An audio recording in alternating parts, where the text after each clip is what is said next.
Hello,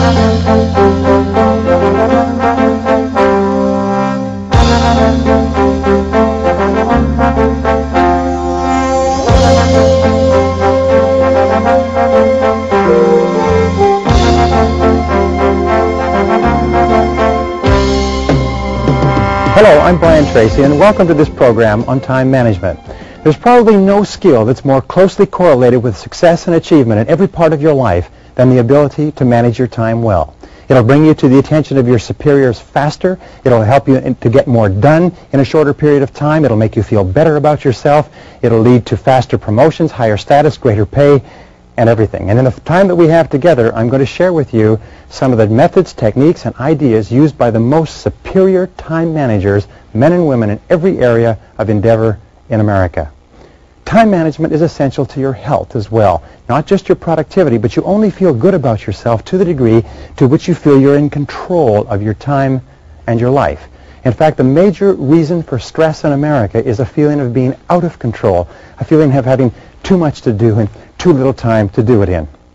In this program, you're going to learn how to gain at least 2 hours per day. You may be able to increase your time management effectiveness by 50% or even double your output. So one of the most important things that you think about, and we'll come back to this in a few minutes, is what would you do if you could increase your output by 25 or 50% per day? What would it mean to you if you could double your productivity, which you can if you just use these techniques over and over again? Well, there's 4 requirements for you to make these techniques work for you. We call these the 4 Ds. The first D is desire. It's want. You must have a burning desire to be effective at time management. The second D is decision. You must make a decision that you are going to become an expert in this subject. You are going to take this course, you're going to use these materials, you're going to practice them over and over again, because what we have found is in the absence of a decision, nothing ever happens. You need a clear, unequivocal, do-or-die, burn-the-bridges decision that this is a subject that you are going to master. The third D is discipline. You must discipline yourself to practice and repeat over and over again good time management techniques. In fact, we say that time management is self-discipline in action, and the ability to discipline yourself more than anything else is going to determine your success in life. And the fourth D, to become excellent in time management, is determination. You must have the ability to persist. You must have the determination to keep on keeping at it, long enough until you become very, very good in this field. But I promise you this, the payoff is tremendous, because you see, time management is really life management. Everything that you do to improve the quality of your time management will improve and enhance every part of your life. You can even say it this way: the quality of your life is determined by the quality of your time management. The quality of your life will be determined by the way you use your time minute to minute, hour to hour, day to day, because your time is your life. So let's talk about a psychology of time management. How do we change our mindset in such a way that we become really, really effective at managing our time? Well, we start off with this very simple fact, is that your beliefs equal your realities. The way that you manage your time now, in fact, every single part of your life is determined by your beliefs about that part of your life. If you believe that you are an excellent time manager, that you are effective and efficient and productive and a high achiever, then you will be. However, most people have funny beliefs about time management. Sometimes they believe they're good at it when they're not, but mostly they believe that if you manage your time too well, you are not as spontaneous or as natural or as normal. The fact of the matter is, the better you manage your time, the more you can be completely spontaneous and free. So the starting point of a psychology of time management is, number 1, is to recognize that your time equals your money, and your time and money equals your life. That when we're talking about here is life management, but we're also talking about money management. You notice that you can exchange time for money, and you can also pay money in order to buy time. But both time and money combined equal life or happiness. When we talk about time management, what we're talking about is having enough time so that we can be happier in every aspect of our life. We can be happier at our work, we can have more time for our relationships, more time for our health, more time for personal and professional development, more time for emotional and spiritual growth, and so on. So therefore, when you begin to look upon time, when your belief begins to shift so that you see time as the fundamental resource of life, then your attitude toward the way you use your time begins to change. Now, the second key in the psychology of time management is your self-image. Now, what do we know about self-image? We know that the way you see yourself, your inner mirror, determines your external performance. The way you see yourself, and we have a phenomenon called self-image modification. What does that mean? It means that if you continue to see yourself and think of yourself as an excellent time manager, your external performance begins to change and you begin to use your time more effectively. How do you change your self-image? Well, one of the ways is by questioning and changing your self-ideal. You see, our self-image is largely formed by the people that we admire and look up to, whether we know them personally or read about them or something else. So a good question is, in terms of time management, who do you most admire and respect? Who would you most like to be like? Who do you feel is really well organized and very productive and gets a lot done? What you do is you begin using that person as your ideal and patterning your behavior after the most effective time manager that you know, and surprise, surprise, your own time management starts to get better. And this brings us to the most important part of the human psyche, which is your self-esteem. Now, your self-esteem has been defined many ways, but your self-esteem is largely how much you like yourself, how much you respect yourself, how much you value yourself.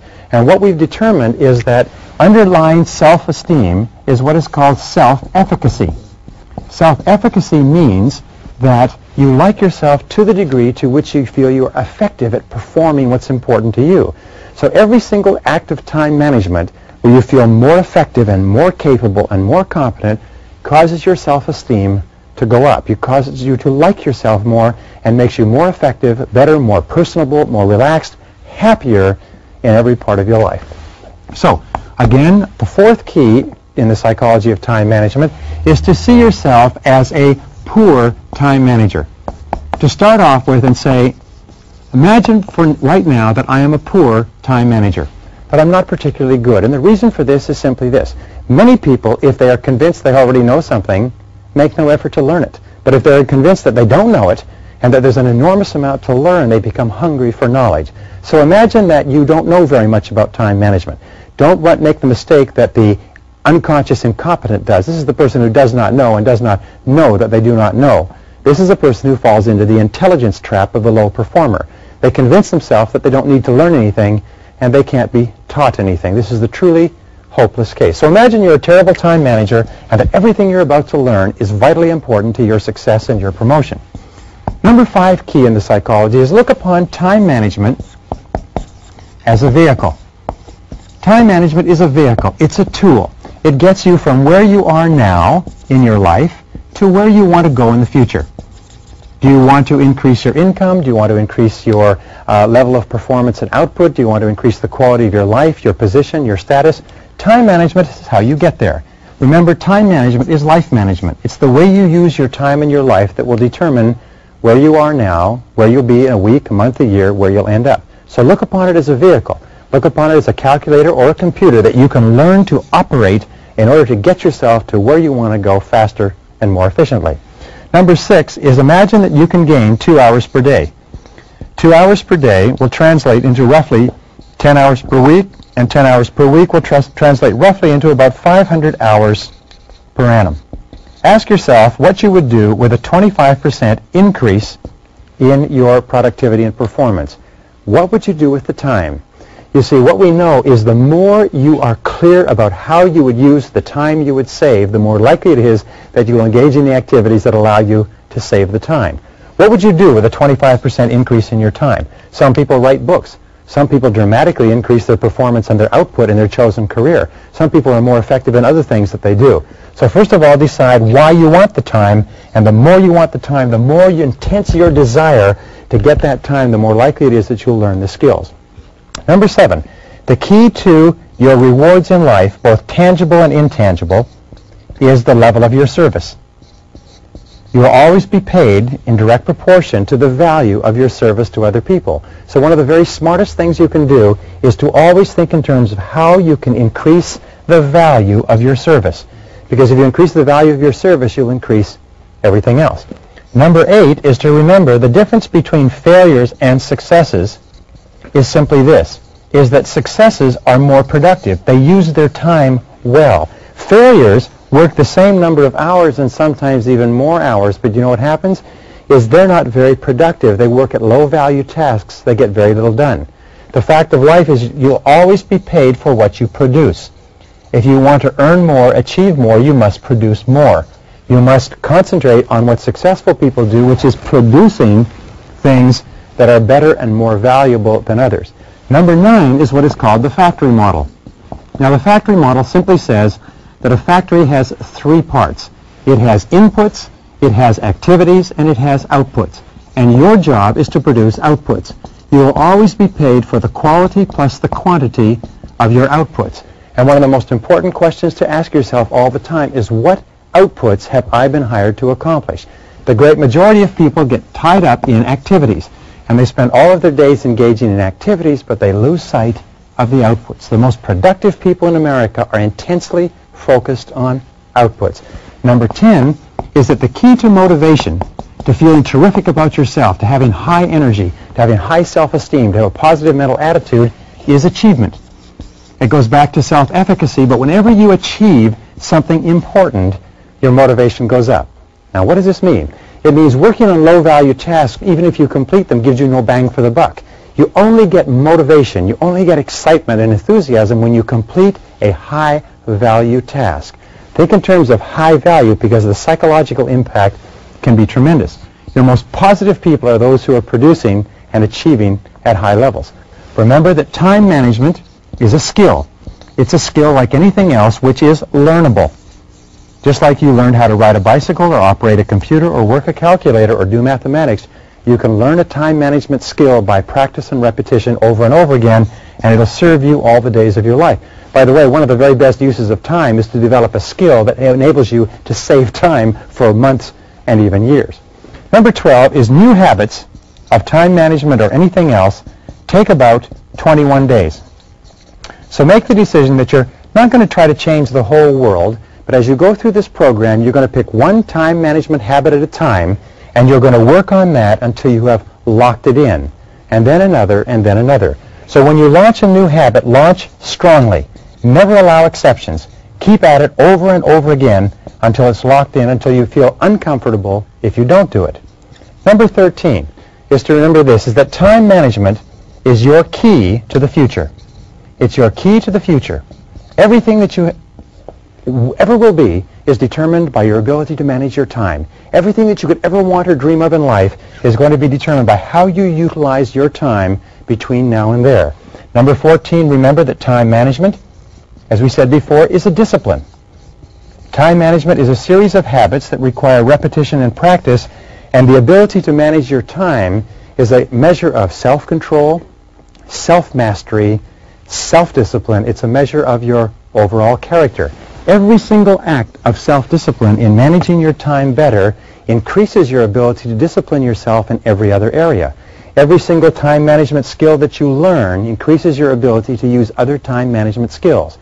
But every laxity in discipline in time management causes your level of discipline in other areas to decrease simultaneously. It's very, very important. Number 15, there's a direct relationship between the amount of control that you feel that you have in your life and the amount of freedom that you feel that you have.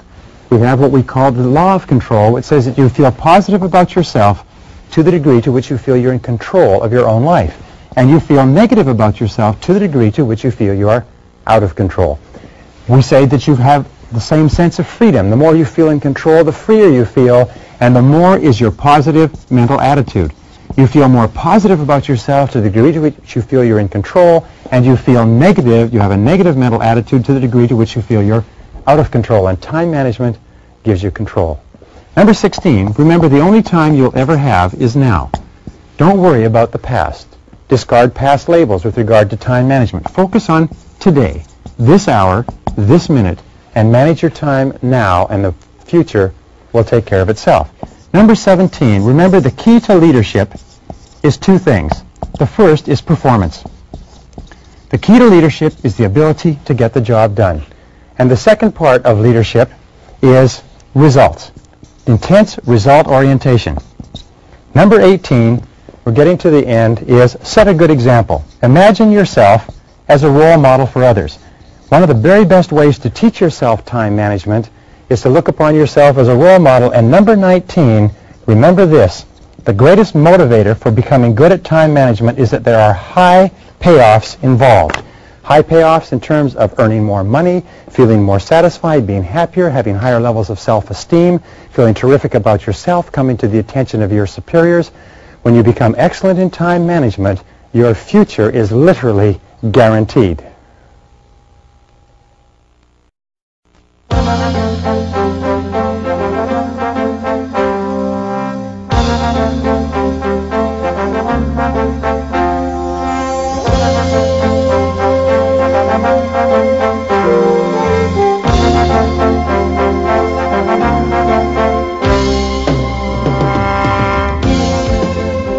Your job is to become an expert at time management.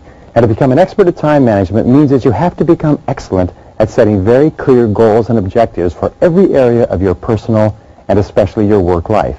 In fact, your ability to set goals and clear objectives can increase your productivity by as much as 50%, literally overnight, by becoming far more clear about what it is you're trying to do and how you're trying to do it.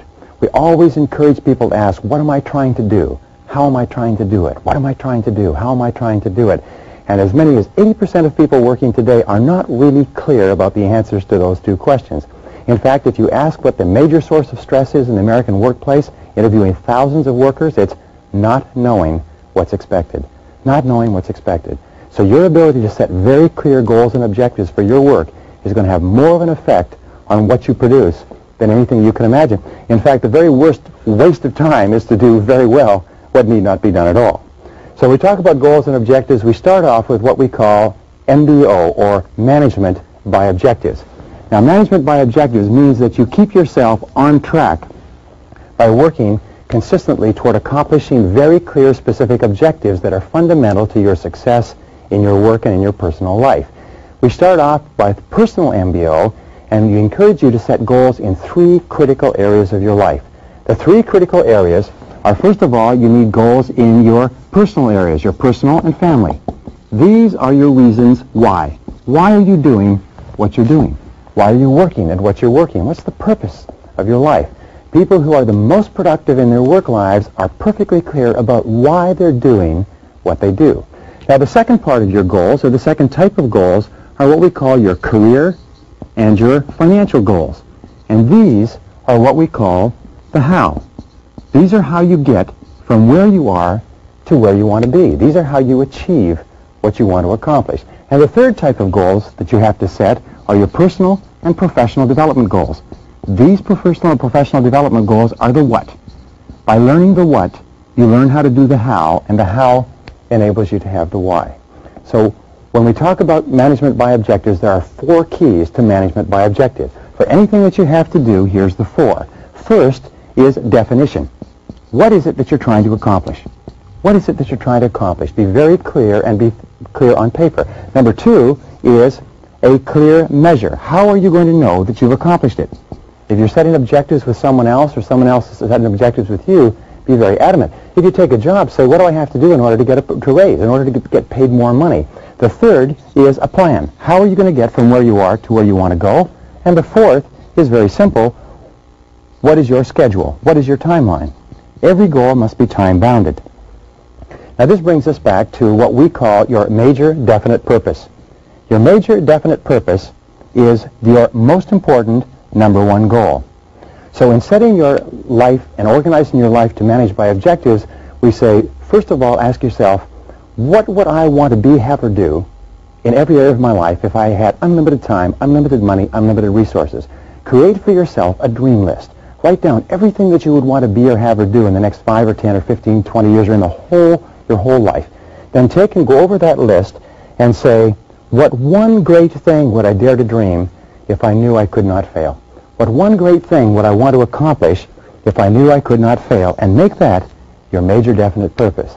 Once you have a clear sense of your objectives and your goals and what are most important, then you can sit down, begin to organize your life, and your productivity is going to go up dramatically. In fact, we say, if we take number 2, we say that the key to life is goal setting, because goal setting is the master skill. Goal setting is the master skill. Your ability to set goals and to make written plans for their accomplishment is more important to you than any other single skill. An average person with very clear goals and plans is going to supersede and do far better than a superior person who doesn't have them.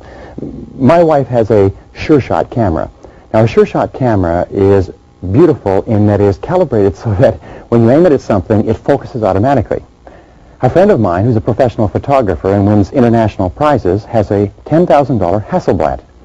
Yet my wife can take better photographs than my friend all day, every day, if my friend is not allowed to do just one thing, and that is to focus. So you find that a person who can focus with average capabilities is far more effective than a person who cannot focus, who has superior capabilities. Your ability to write out your goals and make plans for their accomplishment is the master skill of success. Now, the third key is to ask this question: why are you on the payroll? With regard to your work, why are you on the payroll? Why? What have you been hired to accomplish? If you were to go to your boss, if you were to look at your job description, if you were to look at what you are expected to accomplish every single day, why are you on the payroll? It's the fundamental question of success in the world of work. Once you ask this question, another way of asking the same question is, what are your key result areas? You have been hired to achieve a variety of results. What are your key result areas?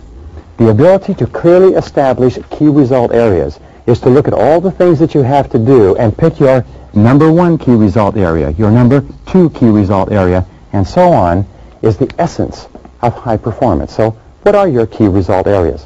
Why have you been hired? What are you on the payroll for?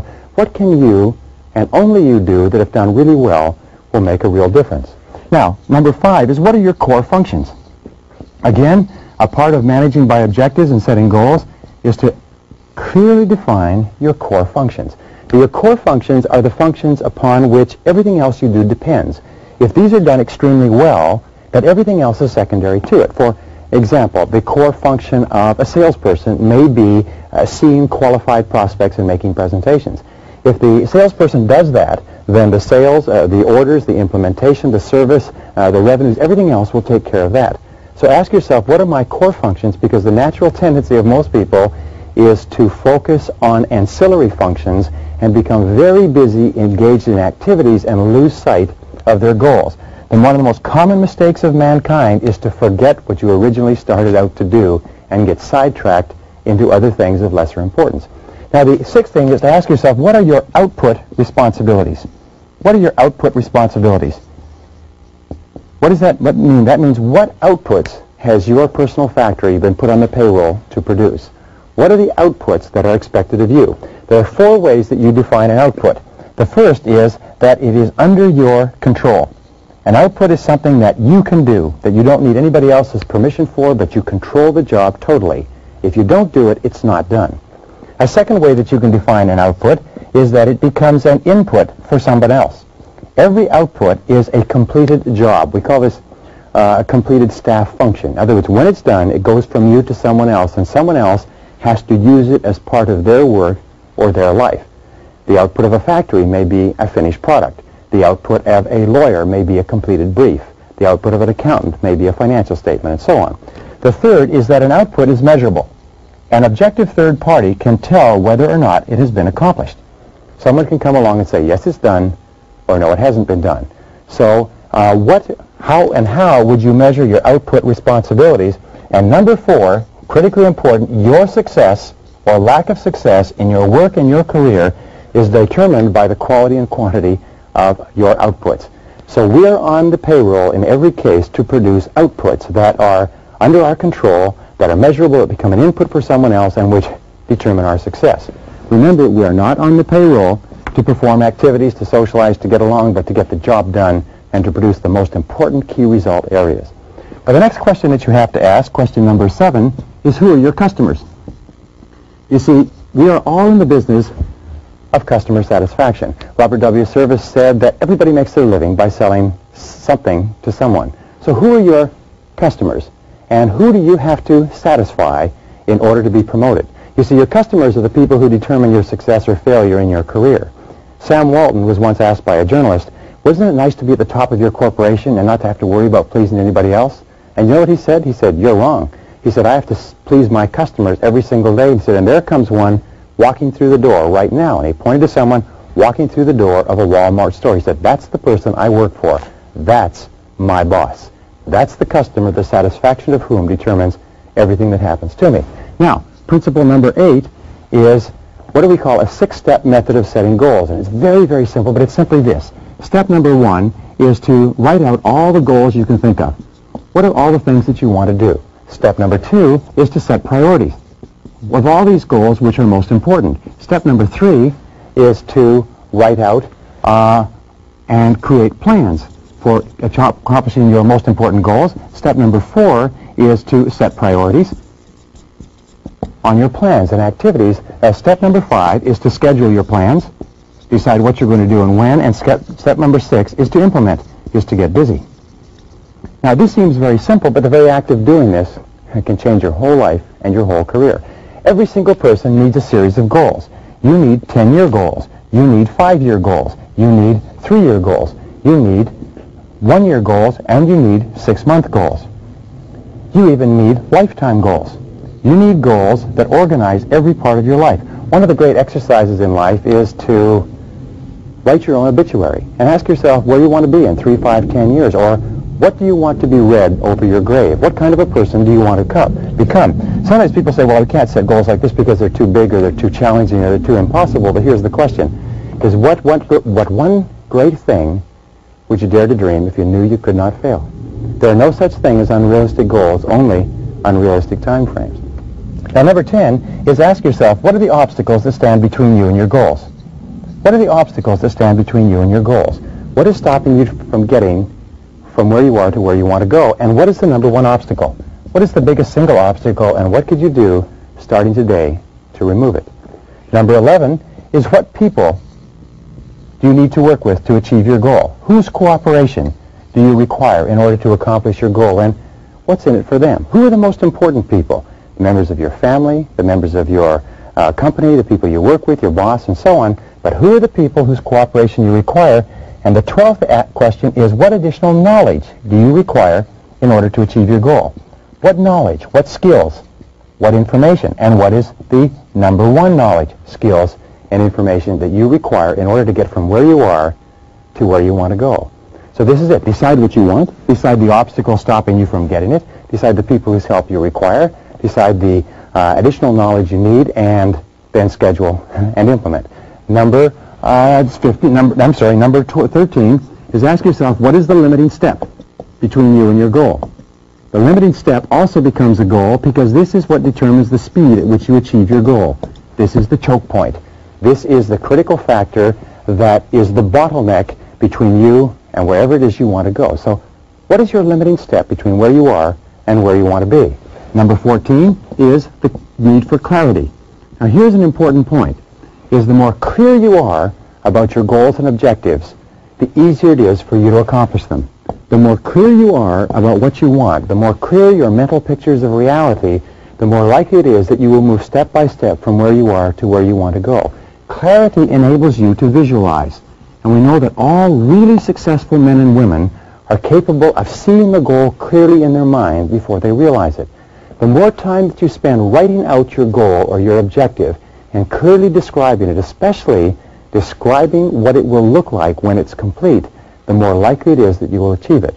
All of our exercises, our exercise of dreaming big dreams, writing down all your goals, going through and setting priorities on the goals, making plans, setting priorities on the plans, scheduling, implementing, and so on, are all part of helping you see with crystal clarity what you're trying to accomplish. Asking questions every single day. Why am I on the payroll? What have I been hired to accomplish? What are my key result areas? What are your key result areas? What have you been hired to accomplish? If you could only do one thing in your job each day, what one thing would make the greatest contribution to your company? If you could only make one contribution or perform in one area, performance in what one single area would contribute the most to your career? Number 15 is to dream big dreams. Dream big dreams. All men and women who are really successful have gotten into the habit of dreaming big dreams and then make them come true. Make them come true. You see, the dreamers are the movers and shakers. They're the lotus eaters. They're the men and women who have made everything happen. So have big dreams for yourself. Dream about becoming a big success. Dream about moving to the top of your field. Dream about being the very best. Dream about being excellent in your chosen field. And finally, the final point on goals is this, is to write and rewrite your goals every day. Every single day, write a clear statement of what it is you want to accomplish, where you want to go, what you want to do. If someone were to wake you up at 3 o'clock in the morning and say, what do you want to do with your life? What are your major goals? What's your major definite purpose? You should be able to tell them just like that. This is what I want to accomplish and when I want to accomplish it and how I'll measure it and how it will be done. So write and rewrite your goals every morning. Review those goals at the end of every day. Plan and organize your time every minute. And develop within yourself the goal-setting master skill of success.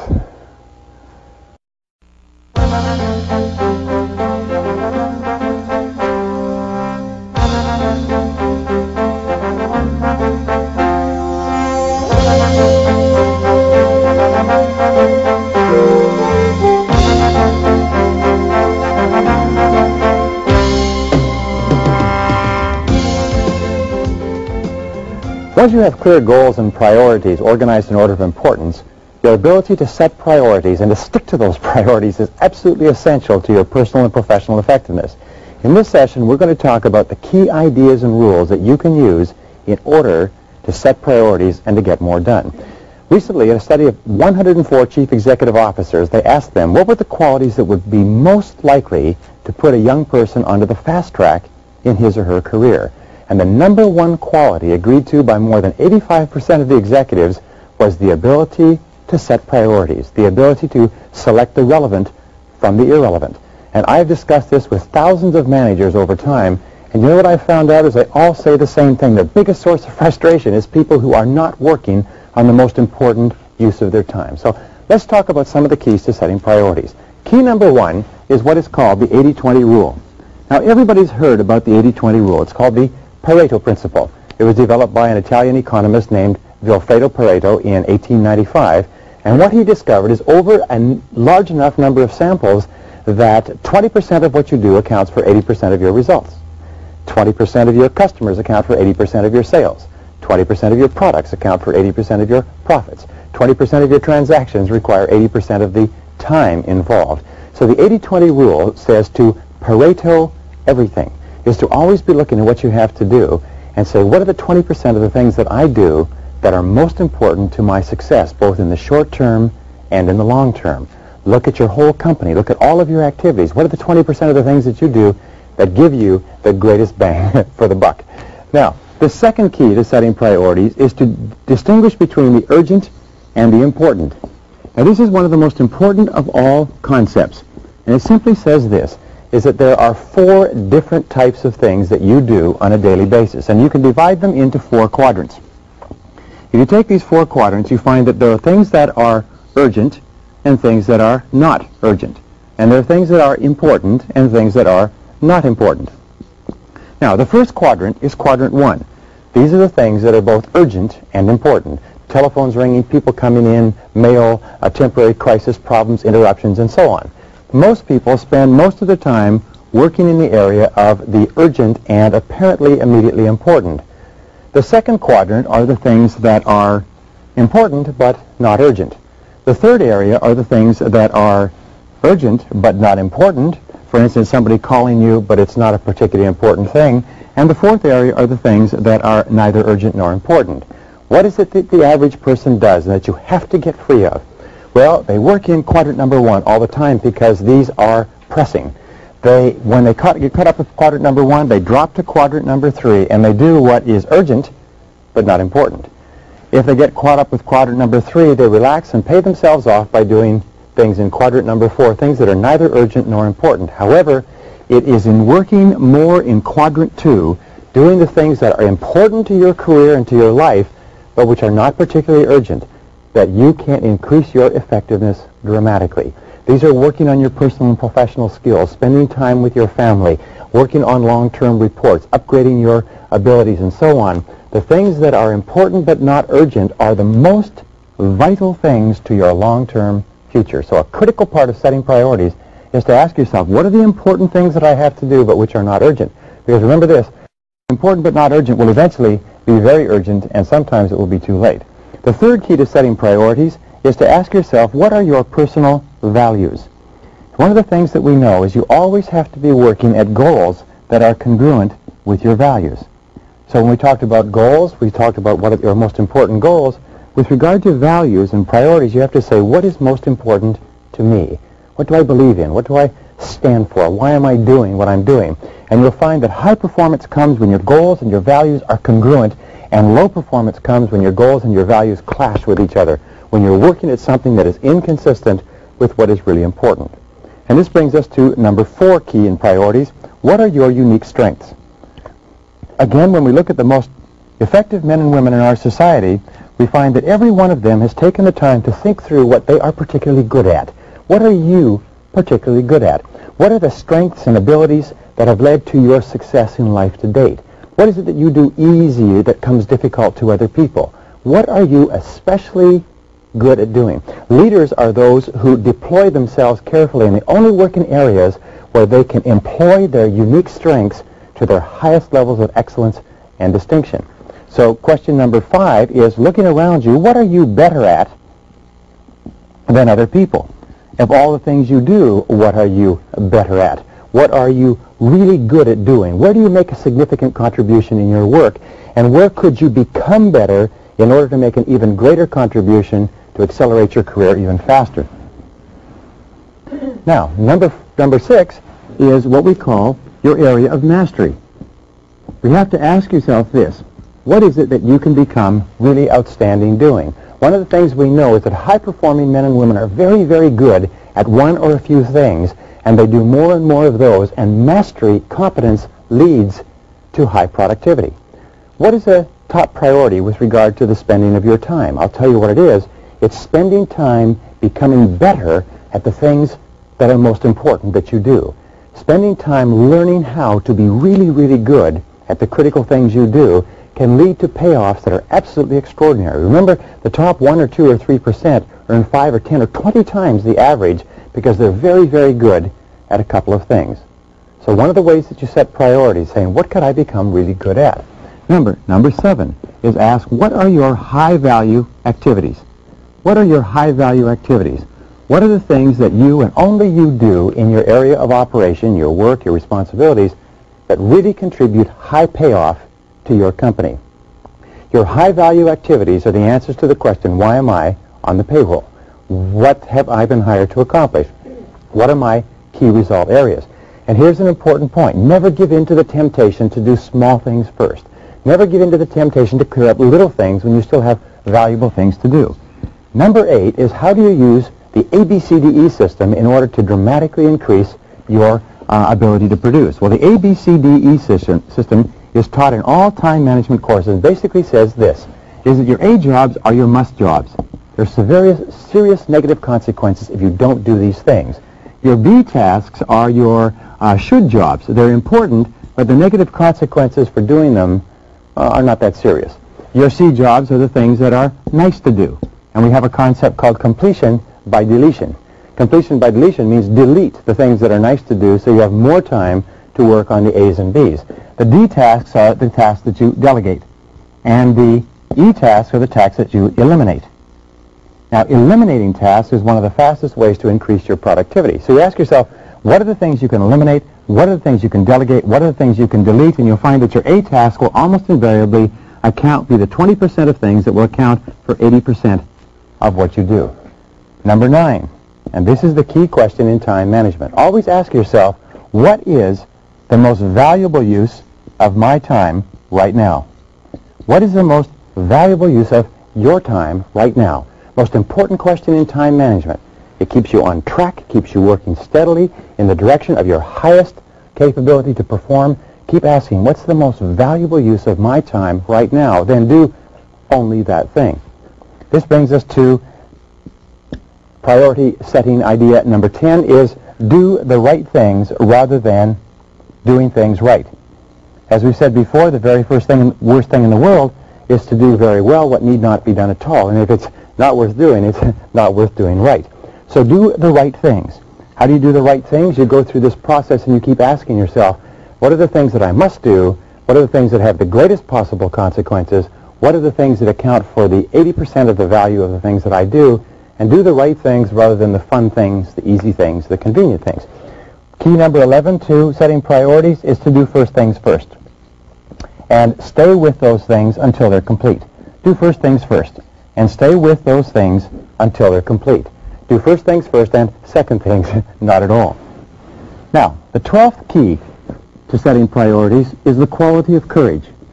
The quality of courage is the indispensable quality of leadership, and it means to have the courage to put off doing the things that are of low contribution and focus your mind, your time, your attention on doing the things that make the greatest contribution. It takes a lot of courage to set priorities and to stick to it. But each time you do, it develops the quality of courage. This leads us to number 13, which requires courage, and it is the establishment of posteriorities. You see, if you're going to set priorities, you also have to set posteriorities. The basic rule is this, is you can't start doing one thing unless you stop doing something else. What you have to do is you have to discard the past. You have to say, what are the things I'm going to stop doing? The people I'm going to stop associating with, the jobs I'm going to stop working on, and you have to establish them as posteriorities that may or may not have been relevant in the past, but which are not relevant to the future. They are not important in their consequences. Number 14 in setting priorities, always choose the future over the past. Always choose the future over the past. Always choose the opportunities of tomorrow rather than the problems of yesterday. Do you know that 80% of people spend their time working on solving the problems of yesterday or finding out who's to blame for them? Whenever things go wrong, always ask yourself, where do we go from here? What is the future? What do we do tomorrow, the next day? How do we solve it? Keep yourself solution-oriented, future-oriented, rather than present and past-oriented. 15th key to priorities is to focus on opportunities. Ask yourself, since you're going to have to live the rest of your life in the future, what are the opportunities of tomorrow? What are the things that you can do today that will lead to great payoffs in the future, based on everything that you know? Think always in terms of future orientation. It's the hallmark of the superior thinker. Where do we go from here? What do we do from here? Now, number 16 is to consider the futurity of all present events. The futurity of all present events. Futurity simply asks the question, what is the positive potential future impact of what I'm doing? In one of the most longitudinal studies on success, what they found was that men and women who were very successful had what they called long-time perspective. They found that cross-culturally, throughout all social, economics, and racial groups, people who had the longest time perspective were always the men and women who accomplished the most. Now, what did this mean? It meant that everything that they did on a day-to-day basis, they asked themselves, how is this likely to affect me 1 year, 5 years, 10 years, 20 years out? And the longer the time perspective, the more likely it was that those people would move up socioeconomically.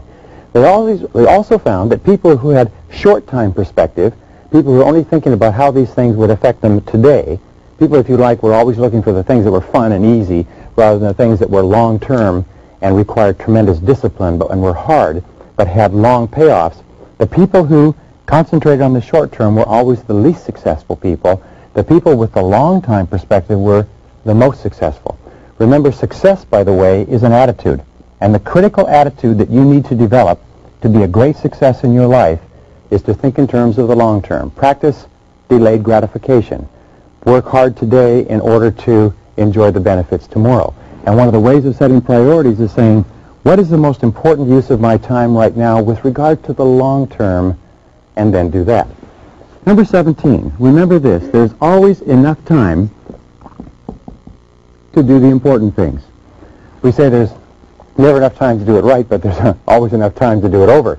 The fact is there's always enough time to do the important things. A person says, I don't have enough time, is a person who has really not thought. So ask yourself this question. What would you do with your time if you only had 6 months to live? What would you do with your time if you only had 6 months to live? You would find that your mind would become wondrously clear, as Samuel Johnson said, and it would be very clear to you what is really, really important. An exercise we put our people through in our seminars, we say, what would you do if you only had 6 weeks to live, or 6 days or 6 hours or 60 minutes. You see, when you begin to really look at your life, you'll find that there's always enough time to do the important things, but the critical thinking skill is to look at your work and do what Thomas J. Watson said, founder of IBM, think. Think about your work before you begin. Think about your work before you begin. Now, number 18 is to always be upgrading and downgrading your posteriorities and your priorities. You see, something which was very, very important to do today or yesterday may not be important tomorrow. So always be asking yourself, what are my priorities today? What were they yesterday? What need I do more of? What need I do less of? We have a natural tendency to do what is fun and to do what is easy. We have a natural tendency to do what is small and irrelevant because it's enjoyable. But the key to success is to be upgrading some tasks and downgrading the others. And finally, number 19, a key question. We call it the 1-month question. With regard to your work, ask yourself every single day before you begin this simple question. And the question is, if you were called away for an entire month and you had to leave tomorrow, what one thing would you get done before you left? Once you've written that down and thought about it, then ask yourself, if you had just enough time to do one more thing, what would it be?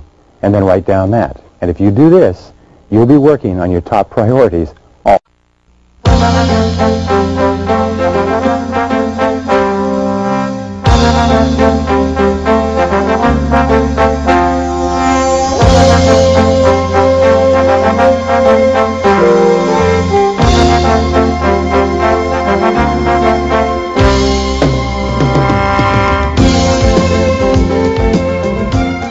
It's been said that action without thinking and planning is the cause of every failure. But the flip side of that is that action preceded by thinking and planning is the reason for every great success. Everything we've talked about up to now, preparing yourself mentally to be an excellent time manager, making the decision that that's what you're going to do, setting very clear goals and objectives and organizing them on the basis of priority, and then setting priorities and determining the activities you're going to engage in leads us to planning and organizing your time and your activities so that you can get the most done. And the starting point of time management is what is called the neatness habit. Now, the neatness habit simply says that you can as much as double your productivity by increasing your level of neatness. That neatness means that you clean your workplace so that it is spotless and that all you have in front of you is one specific task when you begin work.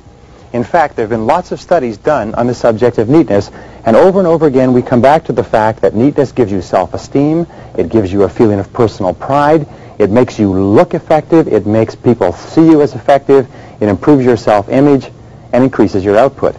So one of the questions you always want to ask yourself when you look at your workplace is, what kind of a person works at that workplace? If you look in your briefcase, you should ask yourself, what kind of a person owns that briefcase? Look at your car. What kind of a person drives that car? Because the things around you correspond exactly to the state of your mind. You know what we have found is that a cluttered desk equals a cluttered mind. A cluttered desk, a cluttered purse, a cluttered car equals a cluttered mind. So the starting point of planning and organizing is to get really neat. Neatness is the key. It's the core personal productivity habit. Now, sometimes people say, ho, ho, ho. They say, well, I know where everything is. Do you know what we have found? We have found that the person is spending so much of their mental capacity keeping what is lost organized and remembering where everything is that they don't have as much of their mental capacity available to do the work that they're paid for. And if they're productive working in a messy environment, think how much more productive they would be working in a neat environment. Now, here was the second point. Is in a recent study, 50 out of 52 senior executives said they would not promote a person with a messy desk or a messy work environment.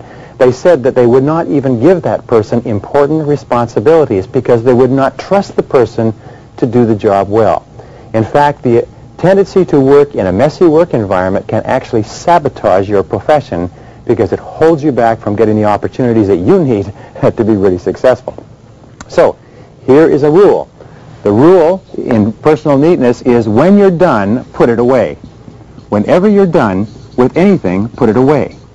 I have worked with Swiss chefs who've been trained in the Swiss cooking school in Geneva, and one of the things that they do is before they cook, they bring out every single thing that they need, they use it, and they put every single thing away in sequence. When you work, you will find that good craftsmen, really effective and efficient people, do it and they put it away. We say to our children, complete your transactions. Whatever you start, finish and put it away. Our children, by the way, go to a school called Montessori. Montessori builds children so they come out with tremendous levels of self-esteem and self-confidence, and their key is this, is from the age of 3, they have them engage in tasks where they start it, do it, and put it away. Start it and do it and put it away. Now, each time you finish a task and put it away, do you know what you feel like? You feel like a winner. When you feel like a winner, it excites you and enthuses you and wants you to, and gets you wanting to do even more. So putting your tasks away is a powerful way to pump up your own self-esteem. The rule is, when you've completed it, do it away. Put it away. Number 4 is, whatever task you're working on, handle it only once. Handle it only once. This is one of the most powerful of time management tools. It means if you're going to pick up a piece of paper of any kind, do something with it. If you cannot act on the piece of paper or complete it, at least do something with it which moves it along one stage in the work process. Many studies show that the average executive picks up an important piece of paper as many as 5 times before he or she acts on it. Do you know what that means? It means that you increase the amount of time necessary to deal with a piece of paper by as much as 500% by simply avoiding dealing with it when you pick it up the first time. So here's a very simple, powerful system that's been developed with regard to papers, and it's called the TRAF system. The TRAF system has 4 letters, T-R-A-F. T stands for toss. Put it in a wastebasket. Tossing is one of the most powerful things that you can do. Ask yourself, what would happen if I couldn't find this piece of paper again? Do I really need this piece of paper? Does it need to be filed? Am I going to examine it or read it? Do you know what one of the biggest problems in the American workplace is today? It's called pile-itis. Pile-itis means we keep piling up things that we think that we're going to read or use sometime, and we never do. So use your wastebasket generously. Here's your basic rule. When in doubt, toss it out. Now, number 3 is refer. Refer it or delegate it to someone else. If it's not your job, or you can give it to someone else or pass it on to someone else, by all means pass it on to them rather than sitting and thinking about it yourself. Peter Drucker says that the average person has to delegate everything that is possible so that you'll have enough time to do the 1 or 2 things that make a big difference. The 3rd letter is A, is action. Now, if you're going to take action on it, have what is called an action file. An action file is, in my estimation, a red file. I use that. And these are things that you're going to work on, but perhaps you can't work on them now, so you move it along one step by putting it in your action file for work later. And the 4th step is file. Now here's the critical rule. Only 80% of everything that is filed is never used again. It's never called for again, and it's never required again. So again, ask yourself, before you assign that and create work for someone else in filing something, by all means say, are we ever going to need this again? If we're not going to need it again, throw it away. Ask yourself another question. If we really needed this, it was a terrible emergency, could we get it back again? Could we call somebody? Could we pick it up? And if you could, throw it away. 80% of what you file will never be seen again. Now, number 6 in planning and organizing is preparation. Before you begin to work, have everything that you need. Have everything at hand. Again, look upon yourself as a craftsman or a craftswoman, and what you'll find is the very best workers prepare everything. They have their pens, their papers, their calculators, their details, their files. Everything they need is at hand so that they can sit down and they can work without getting up. Your poor workers, by the way, are always having to get up and get something and come back, and get up and get something and come back, and then they get distracted, and then they get diverted, then they do something else, and they get very little done. Remember, there's a one-to-one relationship between what you produce, your outputs, and what you get paid, and how good you feel about yourself. So prepare everything before you begin. Now, the 7th key is have time management tools. Now, there are specific time management tools that everybody needs to have. The first time management tool is what is called a master list. Now, you can create a master list just by buying a spiral notebook. You buy a spiral notebook, and every single thing you can ever think to write, you write down in that spiral notebook, and you keep this as a catch-all system so that when you have other time, you take it out of the master list and you delegate it to specific days. The second thing that you need is a calendar. You need to be able to organize your time. And the third thing you need tied into the calendar and the master list is a daily list. Now, your daily list is actually your blueprint for the day. Your daily list is what tells you what you're going to do from the beginning of the day to the end of the day, and your daily list is tied into your goals, to your major priorities, and is what you do your A, B, C, D, E's and your 80-20s on. So a daily list is the foundation or the blueprint for your productivity during the course of the day. Now, here's the rule with regard to the daily list. First of all, never work without a daily list. Second of all, prepare your daily list the night before so that your subconscious can work on it the night before, during the night while you're asleep. Now, the 8th key here is the 45-file system. So you'll never forget anything again. The 45-file system says get yourself 45 hanging files. Hanging files have 31 files which equal days of the month. They have another 12 files which equal months of the year, and there is another 2 files which equal years. This equals a total of 45 files. Then what you do is you have something coming up in a few months, very simple, you simply stick it into that month. When that month comes, you take it and you divide it up into days. If it's 2 years ahead, you divide it into years, and you'll never forget another task. Now, number 9, key to success is work nonstop. Once you get started, work nonstop. Put your head down and say, I will work now, and put your head down and keep on working until you get it done. You can set yourself, as we say, little rewards. Give yourself a reward for completing the task. Train yourself like a Pavlovian dog, and avoid the tendency, by the way, to fall into what is called Parkinson's law, where that work expands to fill the time allotted for it. You concentrate on getting the work done in a smaller period of time rather than allowing the work to expand like an accordion to fill the time that you have necessary. Number 10 key to planning and organizing. Remember that planning saves 4 minutes for every 1 minute that you spend in planning. Very often people will say, well, I don't have time to plan. I really don't have the time to plan because I'm so busy. What we have found is that it's very hard to spend more than 10 or 12 minutes a day planning in advance, making out a list, organizing the list by priority, and organizing your workplace. But for every minute that you invest in planning, you'll save 4 in execution. Sometimes you'll save 10 or 20 or 30, but what this means is you can get a 400% to 500% return on energy, return on your energy invested by planning. Number 11, use a organized filing system. Now here's an interesting point. Many filing systems are so poor that it takes the average executive in the average company 30% of their time looking for lost files. 30% of the time in the average organization is spent looking for misplaced items that have been lost somewhere. So what you need is a filing system, and the simplest of all is an alphabetical, an ABC type of system, where every file is listed alphabetically, and second to that you need a Rolodex. If you're at home, you need the same little system. You can buy a Rolodex in any stationery store, and what this does, it shows you alphabetically where each file is. So therefore, when you create a file, you create a card in your Rolodex that tells you where you can find the file. The basic rule is the rule of 5. It says that you should be able to retrieve any file in your office, any piece of paper within 5 minutes, or you are suffering from malorganization. Number 12 is what is called prime time. Now, one of the keys to planning and organizing is prime time, and there's 2 types. There's both internal prime time and there's external prime time. Internal prime time is when you are at your best. Organize the most important things that you have to do in the course of a day when you feel the best, usually in the morning. But some people are best in the afternoon, some people are best in the evening. Some people work at the very best first thing in the morning at 5 or 6 a.m. So what is your internal prime time where you are the most productive? Second of all, ask what is the external prime time. This is where your customers, where your boss, where your staff are most accessible and available. If you're in sales, your external prime time is when you can see your customers.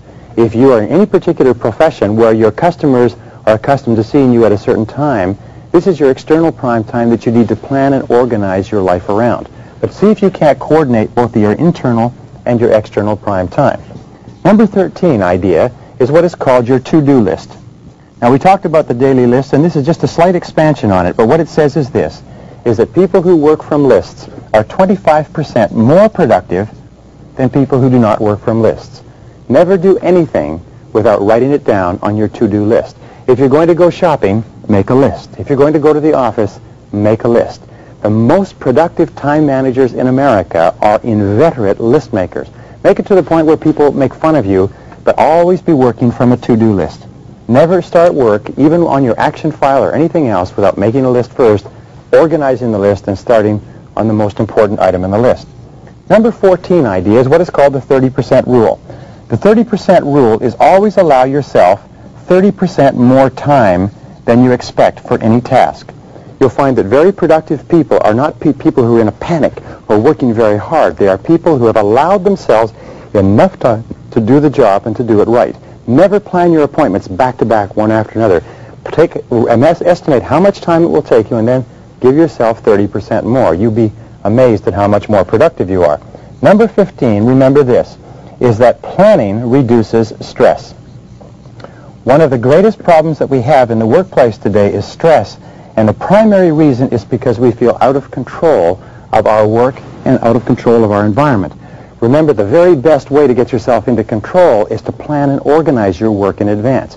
The most effective and productive people are those who have the very best plans and are working the plans. And finally, number 18, remember this, practice makes perfect. Practice makes perfect. That even if you're not a particularly good planner now, planning is a skill that is very simple. It's sort of like a bicycle. Riding a bicycle or typing with a typewriter, you can make the decision if you desire. Remember the 4 Ds. If you really want it, if you make the decision, if you discipline yourself, and if you're determined enough, you can become absolutely excellent at practice, absolutely excellent at planning and organizing, and you can so dramatically increase your productivity and performance that today you cannot even imagine it. Give it a try.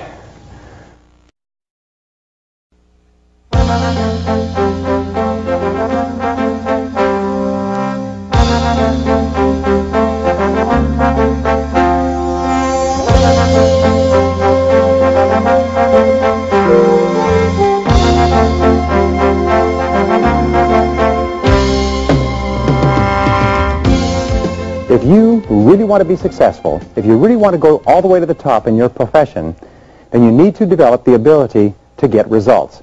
In every single study of high-performing men and women, we find that intense result orientation goes hand in hand with big payoffs in life. You see, it's not how much time you put in or the activities that you engage in or how sincere or how intelligent or competent or capable or anything else. It's only what you produce, the results that you get from the time that you put in, that counts in determining your rewards, not only your psychic rewards, how good you feel about yourself, but your financial rewards. You're always paid in direct proportion to the quality and the quantity of the results that you produce. So let's start off talking about getting things done with point number 1. Point number 1 is that your rewards in life will always equal your results. As we call this the law of sowing and reaping, the law of cause and effect, that the cause of everything that happens to you is your ability to get results, and these are your rewards. If you want to increase the quality and quantity of your rewards, you have to think all the time about increasing the quality and quantity of your results. Now, the second point is this, is that most people are very unproductive. Most people could not do a full day's work if their life depended upon it. In fact, every study that I've ever seen suggests that the average person works at only 50% of capacity. In fact, in most work environments, about 30% of all the work time is spent in socializing, gossiping, wasting time, talking, chit-chatting, hanging around the water fountain, reading the newspaper, drinking coffee, and so on. What does it mean to you? It means that the average person is working at 50% or less of capacity. There are tremendous opportunities for you, if you'll do some of the things that we talk about, to rapidly move ahead of other people. Now, the third key, and we talked about it last time, is that the starting point of high productivity, the starting point of getting things done, is the quality of neatness. The quality of neatness means that you start with a clean desk and you end with a clean desk. You start with a clean briefcase and you end with a clean briefcase. You take the time to make sure that your entire working environment looks neat and professional and productive and effective. Remember this, it's not just what you do, but it's the perception of other people of what you do that counts. I read a story by a self-made millionaire who said that he built 5 successful companies, and one of their critical rules was that every single person kept a clean desk. Now, the fourth key in getting things done is the importance of focus. Focus, which leads to clarity. And we talk about this over and over again. Focus means that you're absolutely clear about what you're trying to accomplish. Focus means that you're absolutely clear about your key result areas and why you're on the payroll. We say that fuzzy focus leads to fuzzy results. Clear focus leads to clear results. And this means that you take the time to think. You take the time to think through, why am I on the payroll? What have I been hired to accomplish? What are my key result areas? What are my core functions? What are the 20% of the things that I do that account for 80% of my results, and so on? So the starting point in getting things done is focus and clarity. I call this it's like adjusting the camera all the time, so you keep your focus very, very clear. The fifth key to high productivity is concentration. Now, concentration is, in reality, where all the work in time management leads us to. It is the ability to concentrate 100% on one thing, setting priorities, the most important thing, and to stay with that single task until it's finished. Concentration means moving forward in a straight line toward the goals and objectives that you've clearly identified. It means concentrating without diversion or distraction. Focus and concentration. I believe in 25 years of research that the reasons for success and happiness in life are focus and concentration. The reasons for lack of success and unhappiness are lack of focus, lack of concentration. Which brings us to number 6, and that is task completion. Now, what we know about task completion is that not only is it the key to the future, not only is it the key to getting more and greater and better opportunities, but important task completion, doing something that's important to you and carrying it through and finishing it 100% at the end, is a source of energy, enthusiasm, and high self-esteem. Men and women who are working consistently on getting important things done and staying with it till they're complete are more positive, they're more optimistic, they're more self-confident, they have more belief in self-assurance in themselves, and they get more opportunities to complete more tasks. And here's the flip side, is completing low-priority tasks leads to stress. If you work and you get a lot of little things done, but they're not moving you toward the accomplishment of things that are really important to you, what happens is you just feel crummy as a result. So this brings us to number 7. Number 7 is the quality of perseverance. You need to persevere and persist single-mindedly toward the completion of your important task, because we say that the ability to concentrate is a discipline, and perseverance or persistence is self-discipline in action. You see, anybody can start off to do a job, but your ability to keep in there and keep slogging and stay with it and refuse to budge and keep moving is the critical factor of high performance. Principle number 8 in getting things done is remember that the average person, especially executives, pick up an important piece of paper or task as many as 5 times before they actually complete work on the task. What does this mean? It means that if you pick up the task and you focus single-mindedly on that and it's your most important and you concentrate on it till it's complete, you can give yourself a 500% savings in time or increase in productivity. This has been proven in study after study after study that the fastest way to increase your output is to pick up a task and to stay with that task instead of picking it up and coming back and picking it up and coming back and so on. Number 9 is the importance of developing a compulsion to closure. A compulsion to closure is a commitment before you begin that I will stay with this task until it's finished. You will put your head down and you will hammer and hammer and hammer until it's finished. And one of the ways to do this is to train yourself with a series of rewards. What we found over and over again is that really high-performing men and women are those who are capable of establishing a series of rewards for each milestone in the completion of a major task. And what they do is they trigger a conditioned response, almost like Pavlov's dog, where they fed them a piece of meat and the dog salivated and they rang a bell at the same time. And if they repeated this often enough, pretty soon when they rang the bell, the dog salivated. If you continue to set up a reward structure for yourself for the completion of small and large tasks, you know what happens? Is that you eventually salivate and get excited, motivated, and enthused when you're working on something that's important. Now, number 10 is to develop what is called an affirmation or a mental trick to keep yourself working. And the most powerful of all are the words, back to work. Whenever you find your attention drifting, say to yourself very strongly, back to work. Back to work. Somebody comes in and wants to talk to you, you say to that person, I'm sorry, but I have to get back to work.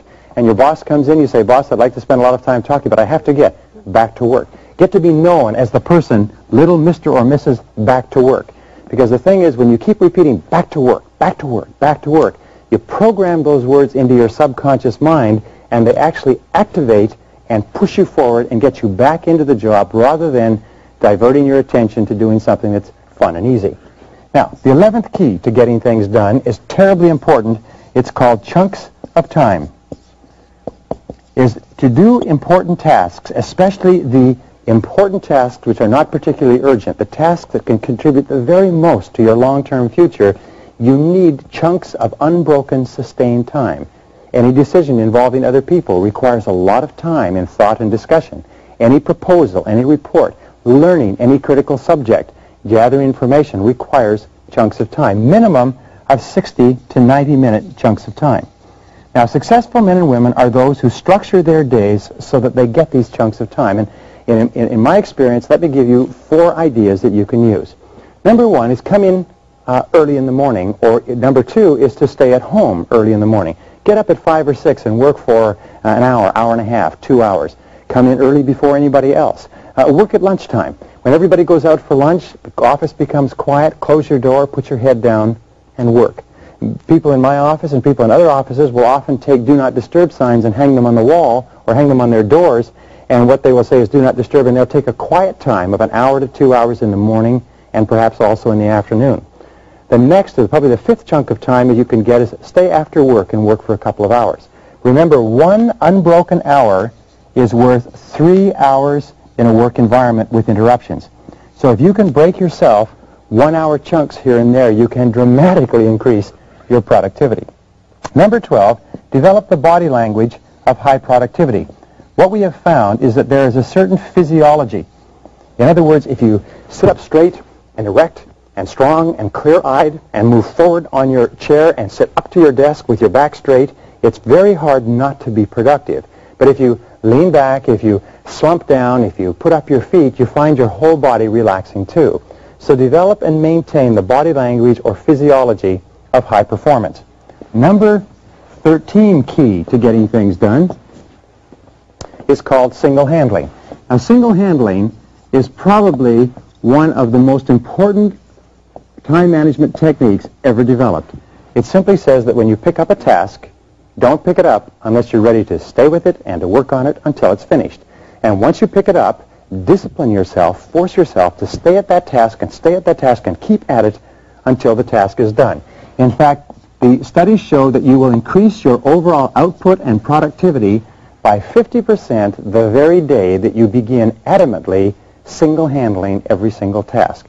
Single-handling comes from several studies. It is the ultimate expression of concentration in work, and it's absolutely outstanding. Number 14 is concentrate on those areas where superior performance will bring outstanding results. Concentrate on those areas where superior performance will bring outstanding results.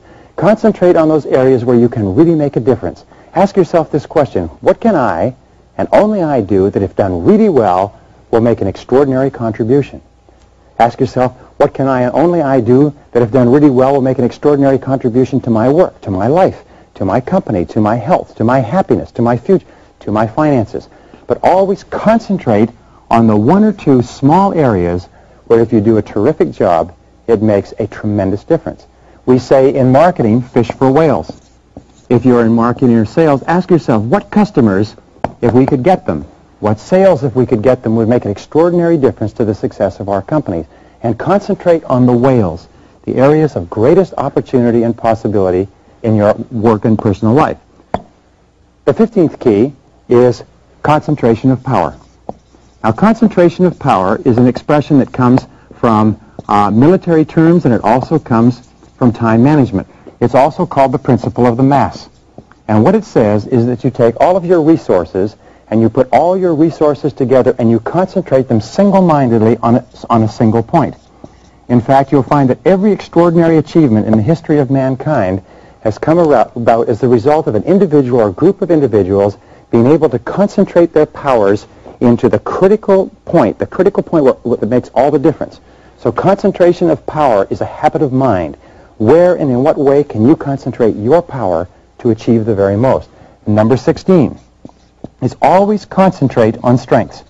According to Peter Drucker's work on effectiveness, one of the top 5 management techniques for effectiveness is to concentrate on strengths rather than on weaknesses. Now here's an important point, is you have, as an individual, specific strengths and potentials that if you develop them to their full extent, you can accomplish anything you want in life. You also have a lot of weaknesses. People are pits, mountains and valleys. People have a lot of weaknesses where there are things that they can't do particularly well. They also have peaks where there are things that they do extraordinarily well. So your first job is to look at yourself and say, what are my particular strengths? What are the strengths that I have where I can make the most significant contribution to my life? Then you ask, where can I make the most significant contribution to my company? Where can I make the most significant contribution to my family and to my long-term future? Then you say, what are the significant opportunities in my work environment? What are the significant opportunities for increasing revenues and decreasing costs? What are the significant strengths of other people? And how could those people be deployed usefully? There's a basic rule that says that our weakness is merely a strength inappropriately applied. Very often you're applying your strengths inappropriately too. Number 17 is set deadlines on everything that you have to do. Use deadlines as a forcing system. A forcing system is a way to push you from behind and internally to get the job done. And number 18 is to promise others.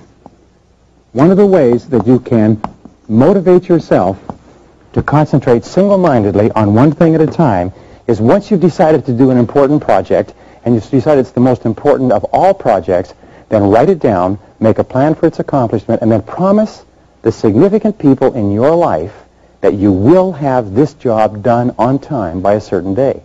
You see, when you promise someone else, it sort of programs you subconsciously and impels you forward and makes you much more likely to concentrate and focus and become intensely result-oriented in everything you do.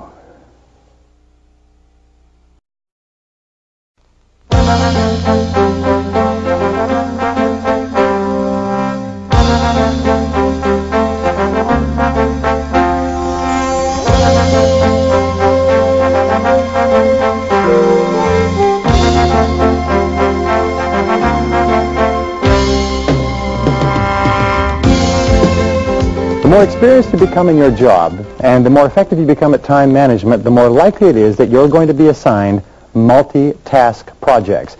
You're going to be assigned to do things that have a multiple or a variety of tasks involved, and your ability to organize these jobs and to do them well is going to be a critical factor in your success. In fact, a study at Stanford University that studied the qualities and characteristics of men and women who moved up into the upper echelons of management found that the number one most identifiable and measurable quality was the ability to bring together a team of people and to work with that team in cooperation to complete a complex task. And everywhere around you, you'll find that the men and women who are at the top of their fields are those who, in most cases, who have developed the ability to assemble a team, to work as part of a team, and to channel that team's energies and abilities toward completing a task or a project on time. Now, when we talked a little bit earlier, we talked about the importance of time management, about the importance of setting goals, and the importance of setting priorities, and the importance of getting yourself organized and getting things done. Now, this all comes together in the multitask job. Look around you and ask, what are the multitask jobs that you engage in? Even something like planning a party is a multitask job. Producing a newsletter is a multitask job. Making a decision on a new piece of equipment might be a multitask job. So you will find yourself surrounded by multitask jobs, and the importance of your work is determined by the number of multitask jobs you do. One of my favorite lines is the line from the Bible that says, "O good and faithful servant, you have been master over small things, I will make you master over large things." What this means in the world of work is that if you become a master over complex tasks, you're going to have an opportunity to work with much more complex tasks and be paid much more for it. Now, the second key is that planning and organizing skills are the core skills of success in management.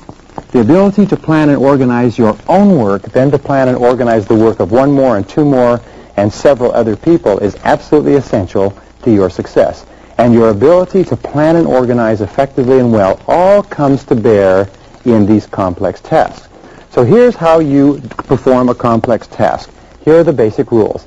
Number one, define the ideal results.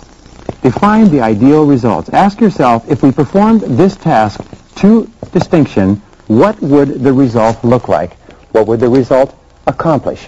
What would the result achieve? And define the ideal result, point of view of the person or persons who have to use what this team produces. If you're producing a product, say, what would our customers say if we produced the perfect product? If you're putting together any kind of a strategy, just always say, what would be the ideal results? And here's the key. Start with the goal and work back. Start with the goal and work back. This has been the key to successful business building and project management for years. Define the goal and work back from the goal to the present time. Well, point number 4 is to set a deadline. Once you've determined exactly what the ideal project will look like, set a deadline and determine the date upon which the project will be complete. One of the things that I suggest, by the way, is build in a fudge factor. If the project is important, and the more important it is that you build in fudge or extra time to provide for unexpected exigencies. Number 5, once you've set a date and a deadline and you define the goal, make a complete list of everything that has to be done, every single activity that has to be completed in order to complete the job. Start with the very last thing that will happen just before the job is done.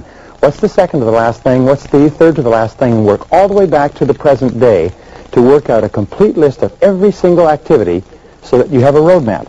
When this roadmap is complete, the job will be done in its entirety. Number 6 is ask yourself, what additional information will you require?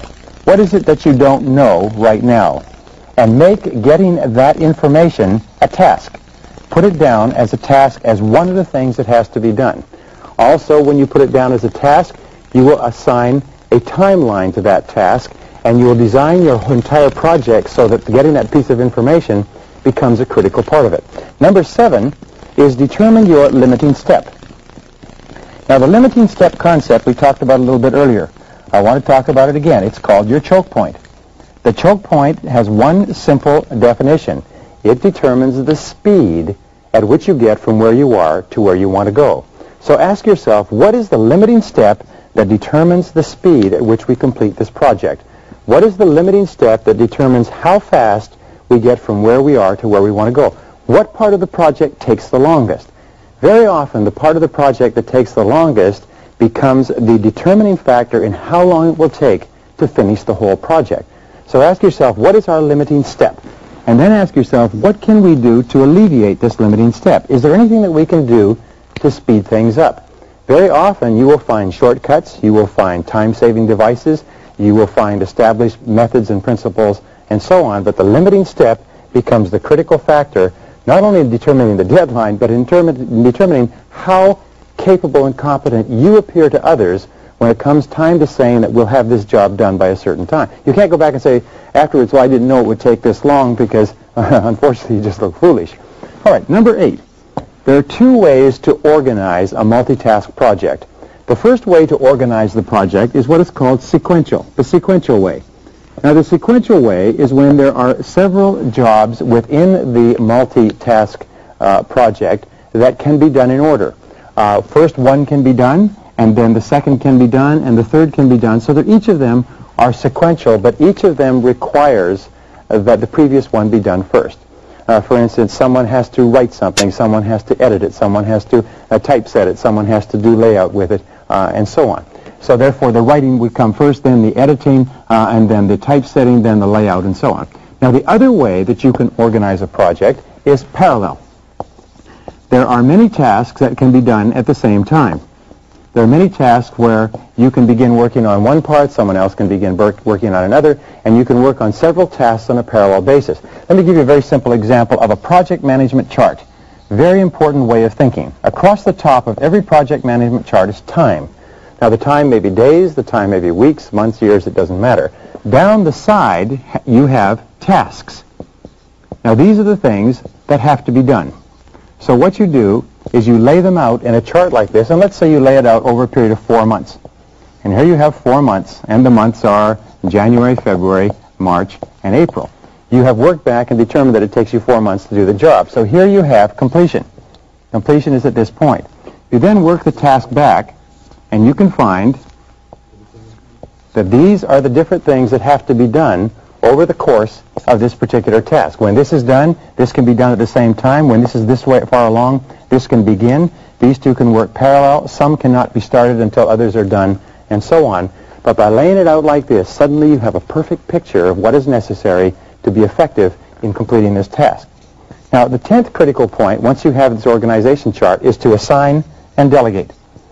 Assign and delegate, which means that you bring your team together, and the very best way to do this is through discussion and dialogue, talking about what needs to be done, dividing it up, have people take different parts of the task, but assign every single one of the individual parts of the task that need to be done, and delegate it, and delegate every single one with a deadline. And your deadline is for completion, and your deadline always contains a fudge factor. When you assign and delegate parts of the task, build in what is called a review process.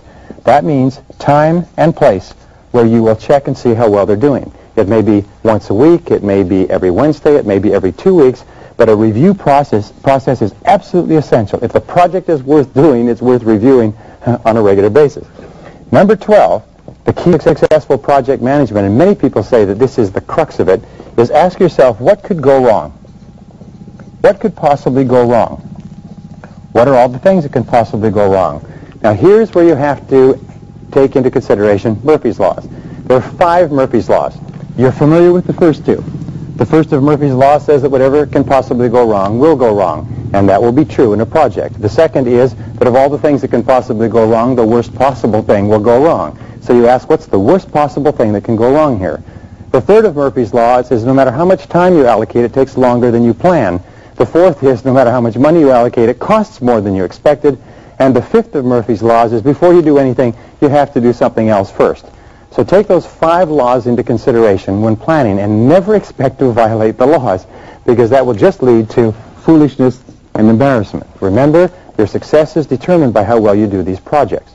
Number 13 is ask yourself, what are all the problems that you're likely to have in the course of putting this program together? Engage in what is called crisis anticipation. Crisis anticipation is something that project leaders and successful executives always do, and they say, what are all the crises or unexpected reverses that could occur, and then have a plan B. A plan B is an alternative plan that you have to fall back on in the likelihood that your worst possible things could possibly happen.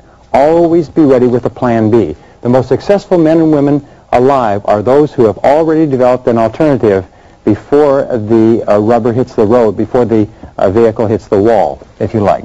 Number 14 is use what is called a storyboard.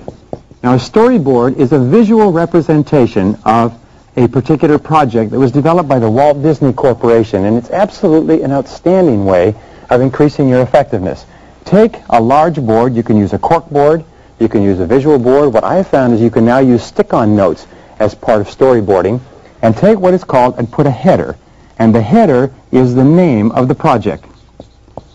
Below the header have subheads, and each of these subheads is a part of the project. You can have as many as you need, but below each of the subheads there is a task, and there's a series of cards underneath here. Now, sometimes these tasks can be in different colors so that they can be assigned to different people. And what you do is you then put pictures up here, and these pictures or these numbers or these tasks can then be moved around. They can be moved around so that you have more under one or you have larger ones under another, but you have a visual picture of how the project goes together. Sometimes you can have a storyboard that shows them in sequence, and these will be timed sequence. These may be months. These may be people. These may be particular project areas. But storyboarding is a very powerful way for everybody to get a visual picture of what you're trying to accomplish and then to contribute ideas to this visual picture. Now, the 15th key with regard to project management is the type of problems that are likely to occur. The first problem is expecting everything to go well. Expecting everything to go well and not expecting there to be any problems. And we find that the very best people are the ones who are always aware that they'd like to have difficulties. The 16th is trying to do too much at once, trying to hurry, trying to do too much at once because you fall behind. The third key that you have is not allowing enough time to complete the project because you didn't realize that it would take that much. Now finally, the last key, and it's one of the most important rules of time management, I call it Tracy's Law. Now Tracy's Law, it's because nobody's ever seen this but me. And Tracy's Law says that the difficulties of performing any task increase with the square of the number of steps in the task. By difficulties, I mean the cost, or the potential cost, the potential problems, and the potential time involved. Let me give you an example. If a person is going to do a single task that is just one step, you are going to pick up the telephone and call. All right, that has a square of 1, which means, let's put this down here, square of 1. This means that the square of 1 is 1. The simplicity of the task is at a level of 1, or what we call the complexity. It's Tracy's Law of complexity. Now, if there are 2 steps to it, then you have 2 steps, but it's 2 steps squared. So now the level of complexity, which means the potential cost, potential problems, and potential time involved, goes to 4. If there are 3 steps involved, 3 steps squared will be 9. So the potential complexity, or the length of time, the potential cost, the potential problems, it doesn't mean that they will all occur. It means that the potential for them goes up with the square of the number of steps. And if you go to 4 steps, and that's squared, it's 16. If you go to 5 steps and that's squared, it's 25. Now what does this mean? It means that if you can simplify by going from 5 steps to 4, you reduce the complexity from 25 to 16, which is almost 50%. So it's an extraordinary difference. Always, always, always in large projects, simplify, simplify, simplify. Simplification is the hallmark of the superior human being, of the superior executive. Let me just end with this one critical point, and it's this, is that your ability to manage multitask projects is the core skill where the essence of everything that you know and all your abilities come together. Your intelligence, your planning ability, your organizing ability, your personality, your knowledge of your field, everything comes together in managing multitask complex. And the more and the better you do of it, not only the more results you'll get, the more money you make, the happier you'll be, but the more successful you'll be in every single part of your life.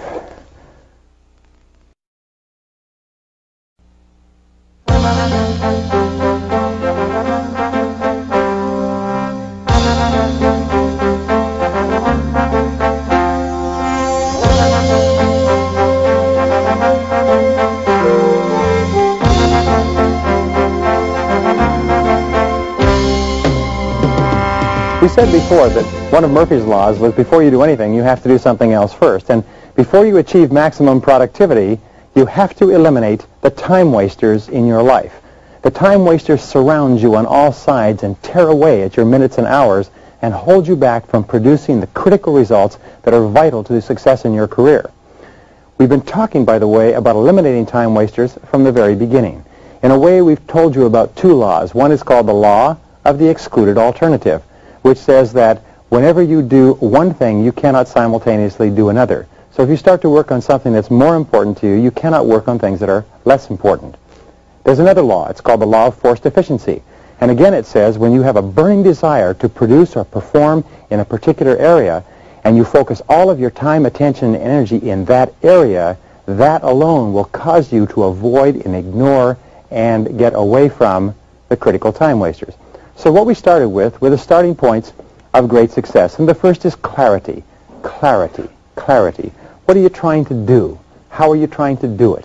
What are you trying to do? How are you trying to do it? Clarity is the #1 word in time management, and it runs through everything you do. And it leads us to not only clarity with regard to goals and objectives, but it leads us to clarity with regard to priorities. The 80-20 rule. What are the 20% of the things that you do that account for 80% of your results? And the more you can focus single-mindedly on those, the more likely it is that you're going to be able to avoid the time wasters. Now, the second key to avoiding time wasters is decision. Decision with regard to the areas of concentration. What are the one or two things that you're going to do that make all the difference? You see, you can never do everything there is to do, so you have to think, and you can only do the one or two things that make all the difference in the world. And that's decision with regard to concentration. And the more clear your decisions and the more you concentrate, the easier it is for you to eliminate time wasters. Point number 3 is that you and I and everybody are surrounded by time wasters. In fact, most people are time wasters. Most people, by their very nature, because they're not as focused as you and I are, have a tendency to waste time. They socialize, they talk, they drink coffee, they drop in, they phone us on the telephone, they have recurring crises, they have problems, they have an excess of meetings and a whole lot of other things. So remember that most people waste time. Your job is to break away from others and be known to the critical people in your business as the person who doesn't waste time. Here's one of the great rules, is when you work, work all the time you work. Work all the time you work. Work all the time you work. This is one of the great rules of life. From the time that you come in, remember, your job is not to read papers, make phone calls, socialize, drop off your laundry, pick up your groceries, or get your dry cleaning done. Your job is to work all the time you work. If you're going to work 8 hours, by gum, you work 8 solid hours and just work, work, work. And I promise you this, everybody that counts knows who the workers are, and everybody knows who the non-workers are. All right. Looking at all the studies, we have found that there are several major time wasters in the world of work. And let's take them one at a time. From the most prevalent, we'll talk about the basic 7. The first of the major time wasters is the telephone. The telephone seems to have an insistence with its ringing that causes us to be distracted over and over again. So here are some keys with regard to using the telephone. I'll just give them to you quickly. Key number 1 is have your calls held. Rather than responding to the telephone every time it rings, have your calls held. A second thing is to have your calls screened.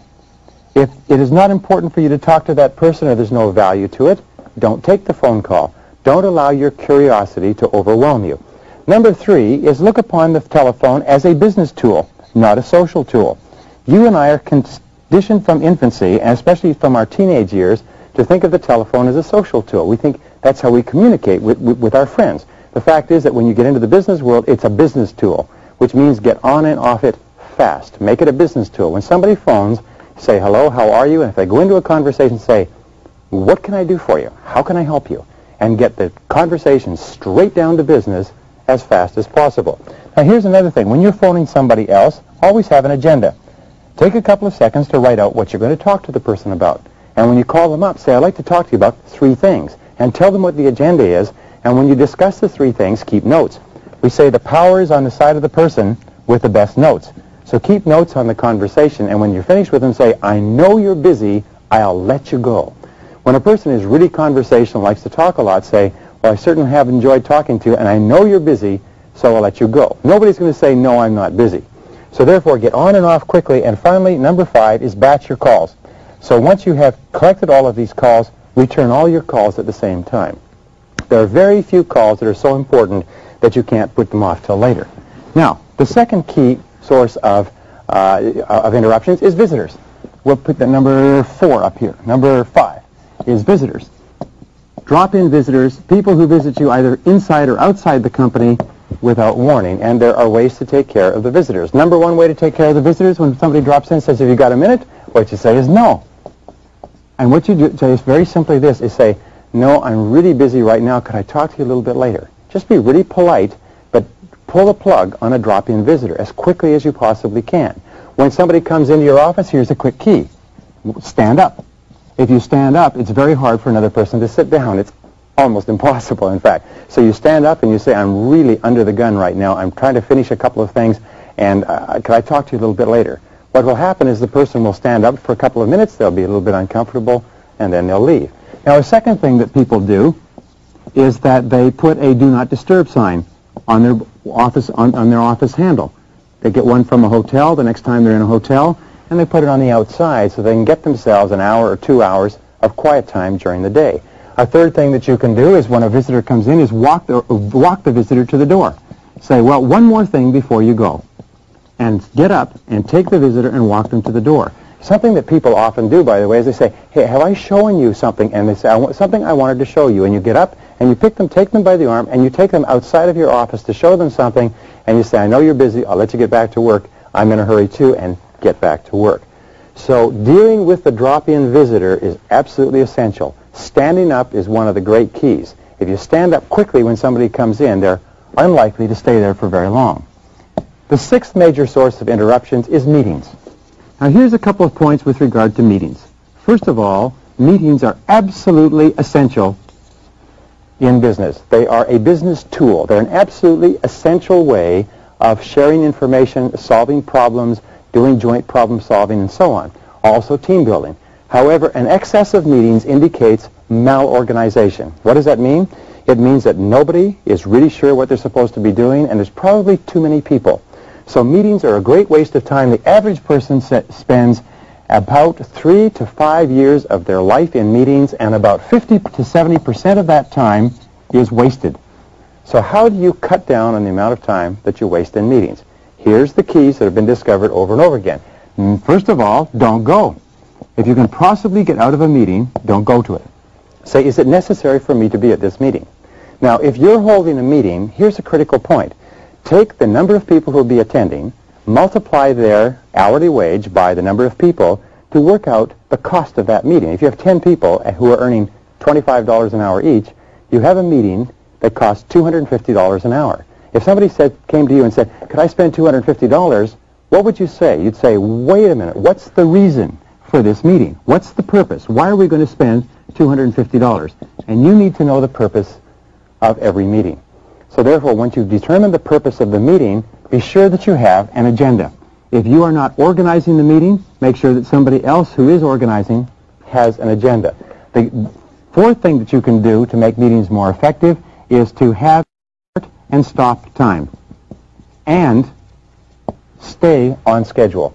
If the meeting is supposed to go from 8:30 to 9:30, make sure it goes from 8:30 to 9:30. E, assume the latecomer is not coming. Don't wait for anybody. Just plunge right into the meeting.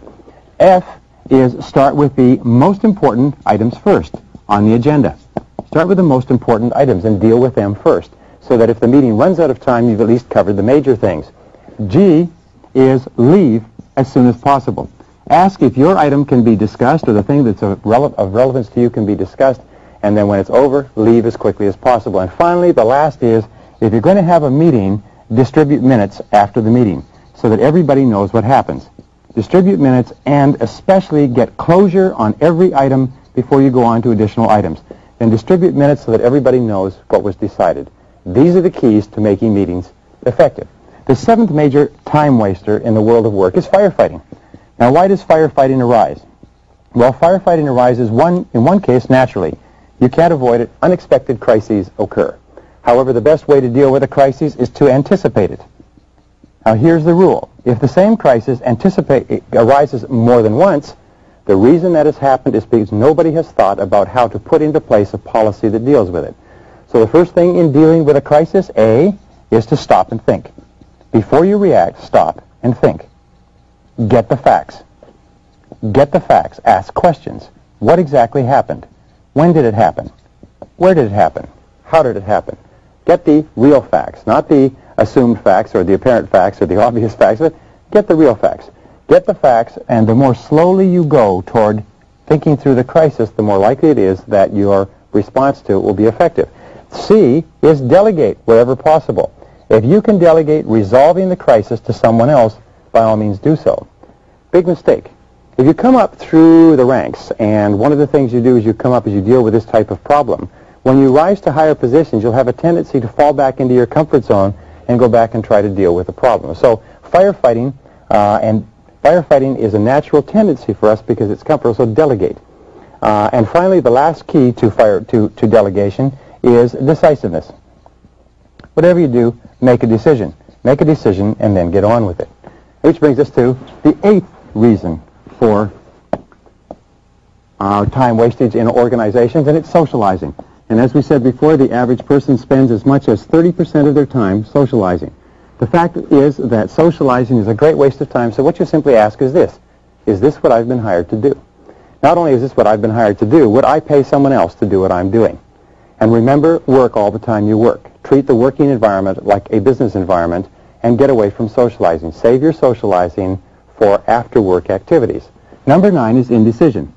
Indecision is almost invariably caused by either ignorance or fear. And one of the things we know about this indecision is that 80% of all decisions should be made now. One question you always have to ask yourself is this a decision that has to be made by me? And if it's not, delegate the decision. If possible, make the decision quickly. And we say that successful people are not necessarily those who make the right decisions, but they make their decisions right. In any case, indecision drags out time more than you can possibly imagine. Number 10 has to do with knowledge workers. The fact of the matter is, today, most of our employees are knowledge workers. Knowledge workers are people whose work is characterized by producing results. They produce results. And it takes a lot of time and a lot of unbroken time to converse with knowledge workers, to help them articulate, to help them think, to dialogue, and so on. So you cannot rush dealing with knowledge workers. Critical point. Number 11, you have to ask yourself, whose time do you waste? Whose time do you waste?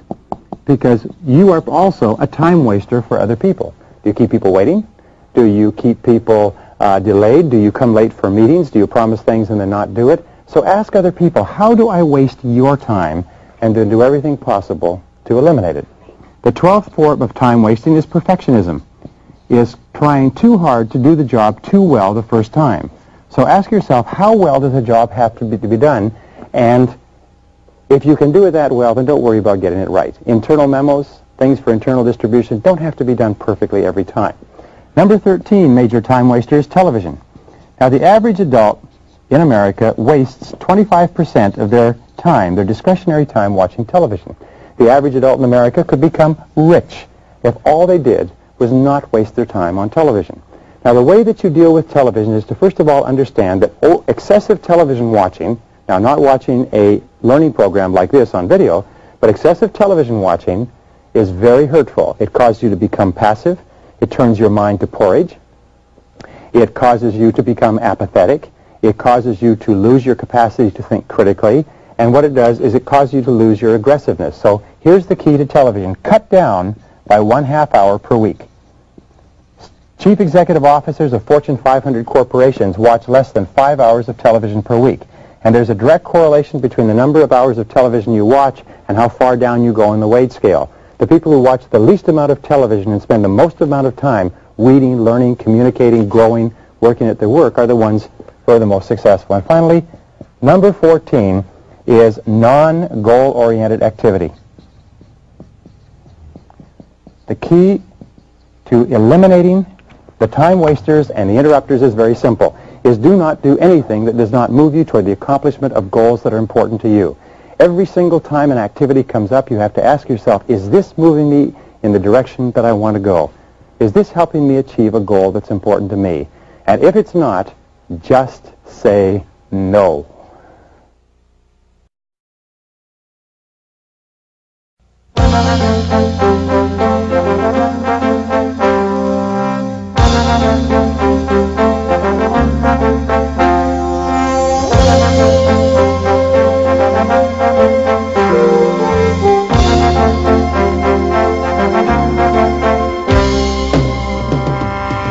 Procrastination is the enemy. Procrastination is your enemy. Procrastination is my enemy. Procrastination is not only the thief of time, it's the thief of money, it's the thief of life, it's the thief of success, it's the thief of happiness, it's the thief of self-esteem and high achievement. Procrastination is something that you need to go to work to strategically, step by step, eliminate as a part of your life. And in this session, I'm going to tell you how to do it. The wonderful thing about procrastination, if there's anything good, is that when you eliminate procrastination, you have the key to success. Let's start off with that point. Number one, the elimination of procrastination is the key to success. In fact, you cannot imagine a successful person who's a procrastinator, and you cannot imagine a person who gets things done immediately who is unsuccessful in any way. So, number two is, in order to overcome procrastination, you need good organization. You need good organization. You need to take the time to think and plan. You need to take the time to think, what is it you're trying to do? How are you trying to do it? What are the most important things that you've been hired to accomplish? What are your key result areas? What are your most important priorities? And so on. So what we've been talking about up to now is giving you all the tools necessary, including eliminating the time wasters and especially eliminating this one. So now you're well organized, you've got your goals, you've got your plans, it's time to go. What are the obstacles to eliminating procrastination? Well, here's one of the primary ones. We talked about it very early, and it's the difference between the urgent and the important. We said before that the urgent is seldom important and the important is seldom urgent. But what happens is that the important things, the ones that are not urgent, are the ones that can contribute the most to our lives. They're also the biggest tasks, and they're the ones that have the greatest negative consequences if we don't complete them on time. What is important eventually becomes urgent. So what do? We don't allow ourselves enough time. We hurry and try to get a lot of things done in a short period of time. We don't do them as well as we could, and our critical, biggest opportunities for high performance are kicked out from under us. The natural tendency to delay on our important but not urgent tasks builds the habit of procrastination, and pretty soon, if we're not careful, we start to procrastinate on everything. Well, the fourth key to overcoming procrastination is to use procrastination in this way. Use what we call creative procrastination. Creative procrastination is another way of calling it or referring to completion by deletion. Creative procrastination says that since you can't do everything, law of forced efficiency, you have to do something. So what you do is you procrastinate on the 80% of tasks that only account for 20% of your results, so that you have enough time to spend the 80% of your time on the 20% of your tasks that account for the 80% of your results. Are you with me on this? In other words, you consciously choose what subjects or what areas or tasks you're going to procrastinate on, and then you deliberately refuse to do those things because they do not contribute to the most important goals you have set for yourself. We say, by the way, that intelligence, if you want the highest hallmark of intelligence is doing those things that move you toward the accomplishment of your most important goals. And the flip side of intelligence is lack of intelligence or stupidity, and stupidity is not doing the things that move you towards your goals or doing things that move you away from your goals. So creative procrastination is very important. What things are you not going to do so that you have time to do the things that you have to do in order to be successful? Now, the fifth key is to launch. The fifth key with regard to procrastination is to get on with it. Get on with it. The natural tendency for most people is they procrastinate. They give in to the tendency to clear up small things first. And by the way, the more you work on small things, the more they multiply, so you never get them all done.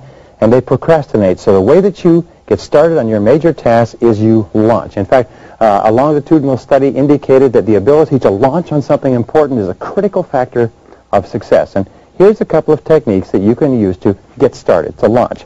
The first technique is what is called the salami slice technique. Now, when we look at a large job or task, it's usually overwhelming and it daunts us, and we have a tendency to make excuses and to put off getting started until everything is just right. The salami slice technique says when you take a loaf of salami, you don't try to eat the whole thing at once. What you do is you just carve off a slice. And with regard to procrastination, you take your most important task and you write out a list, a clear plan and a list of everything that you need to do, and then you slice off one piece and you do just that. Maybe you just make a phone call. Maybe you just assemble some information. Maybe you just prepare. But you slice off one small piece and you do that until it's complete. Don't worry about anything else.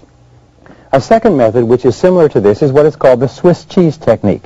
And the Swiss cheese technique says what you do is you pick a 5-minute piece of the job.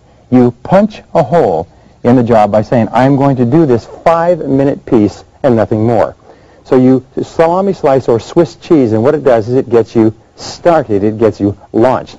Very often, by the way, once you get started, they say well begun is half done. Once you get started, sometimes you'll have the momentum. You'll develop what they call the big mo, the momentum, and you'll start working toward getting it achieved. Now, the seventh key to overcoming procrastination is to establish a reward structure for yourself, a reward schedule.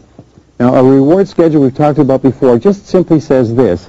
is if you have jobs that you procrastinate on, give yourself an organized reward for each thing that you're going to do. When we talk to salespeople, for instance, we say you have to make a certain number of prospecting calls. Well, if you like coffee, do this.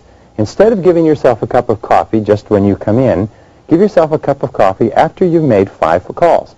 Do you like cookies? Well, break up a cookie and give yourself a piece of cookie. Train yourself the way you would train a dog, if you like, with rewards, and then be very strict with yourself. This is where you see what you're made of. It's one thing to say I'm going to give myself a reward only after I have done it, but then can you stick to it? Because if you can stick to it, not only is it a mark of character, but it will help snap this habit of procrastination. Now, number 8 is develop a sense of urgency. We said earlier that senior executive officers were asked what characteristics would most put a person on the fast track. And they said the first one was to separate the relevant from the irrelevant, to do what is important, to set priorities. The second is to get on with the job and do it fast. Develop a sense of urgency. A sense of urgency is possessed by less than 2% of the population. And you know something? Just about everybody works for them. A sense of urgency means that when the job comes up, you get going. You do it now. Do it now. Do it now. You say to yourself over and over again, I do it now, do it now, do it now. Some companies used to get everybody together in the morning and they would say, I do it now, do it now, do it now, 50 times a day. And what this does is it programs this command into the subconscious so that you're unconsciously impelled into doing your most important tasks. A sense of urgency is one of the rarest of all qualities, but because today the biggest problem that we have is what is called time poverty. In other words, everybody feels short of time. We have more money than time in many respects. So when a person does things for us fast, get back to us fast, calls us fast, helps us fast, we consider that person to be more capable, more competent, more reliable, more dependable, smarter, more better performer, and everything. So therefore, when your boss asks you, when your customers ask you, when important people to you ask you for things, do it quickly. And this brings us to number 9, and it is that fast tempo is essential to success. Fast tempo in every study is essential to success. What does that mean? It means that successful people work quickly. They work at a higher, faster tempo. In the same period of time, imagine someone driving at 25 miles an hour and someone driving at 75 miles an hour, and they both drive for an hour.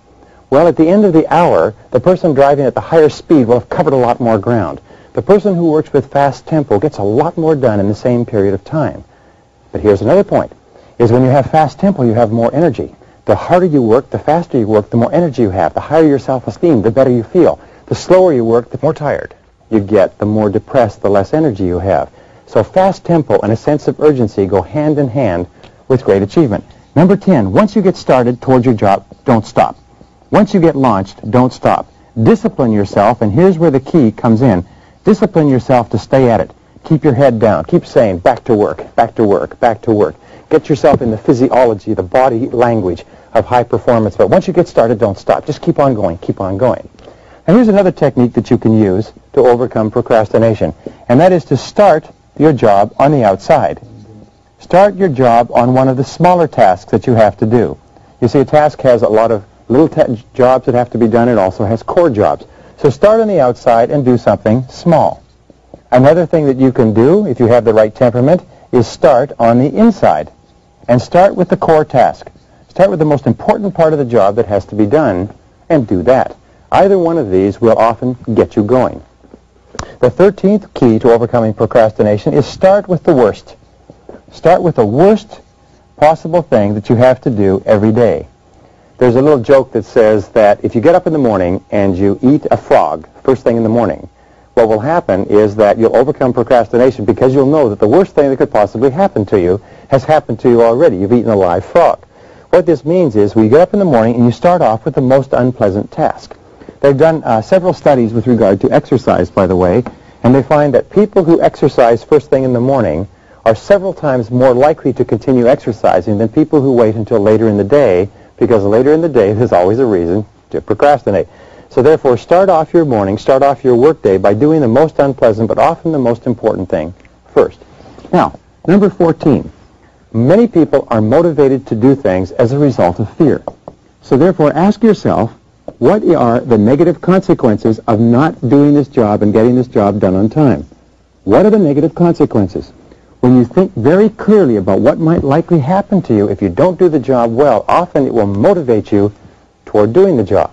Now, other people, number 15, are motivated by desire. How do you motivate yourself by desire? Well, you visualize the job as complete. Visualize the job as 100% complete, and think of all the positive benefits that will accrue to you by doing the job and doing the job well. Best technique, use them both. Think what might happen if you don't get it done. Think what might happen when you do get it done.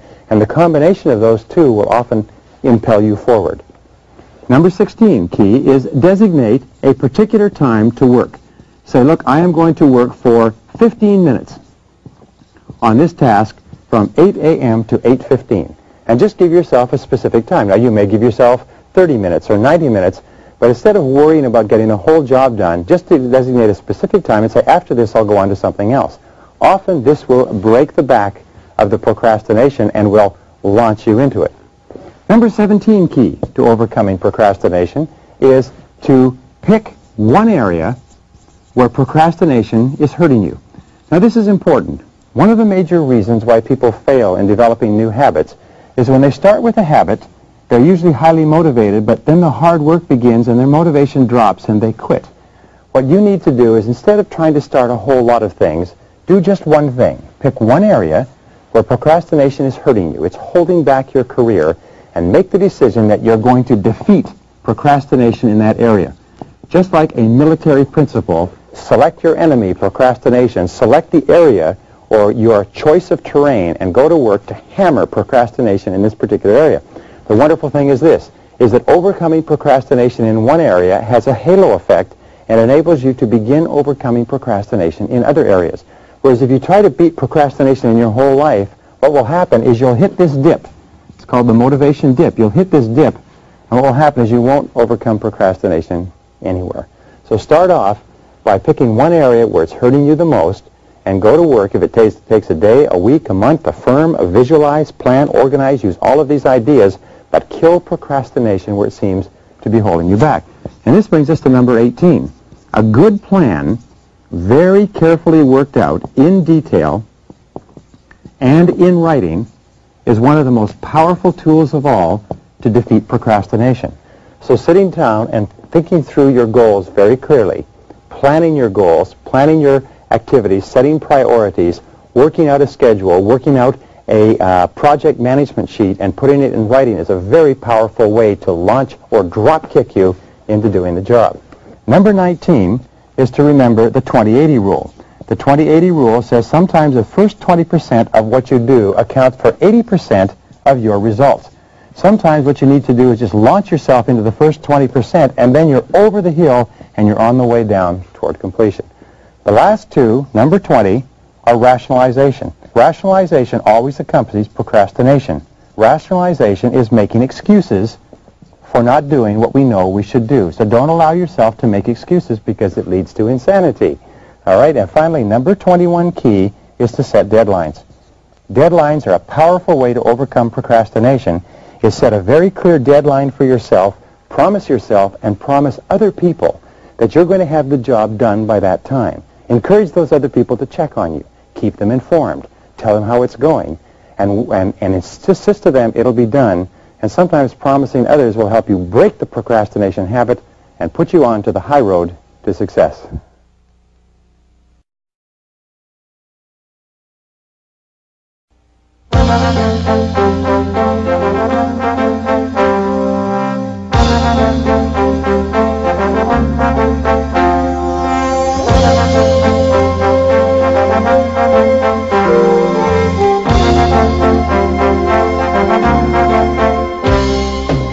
One of your main jobs in life is to make a significant contribution to your company and to become extremely successful in your career.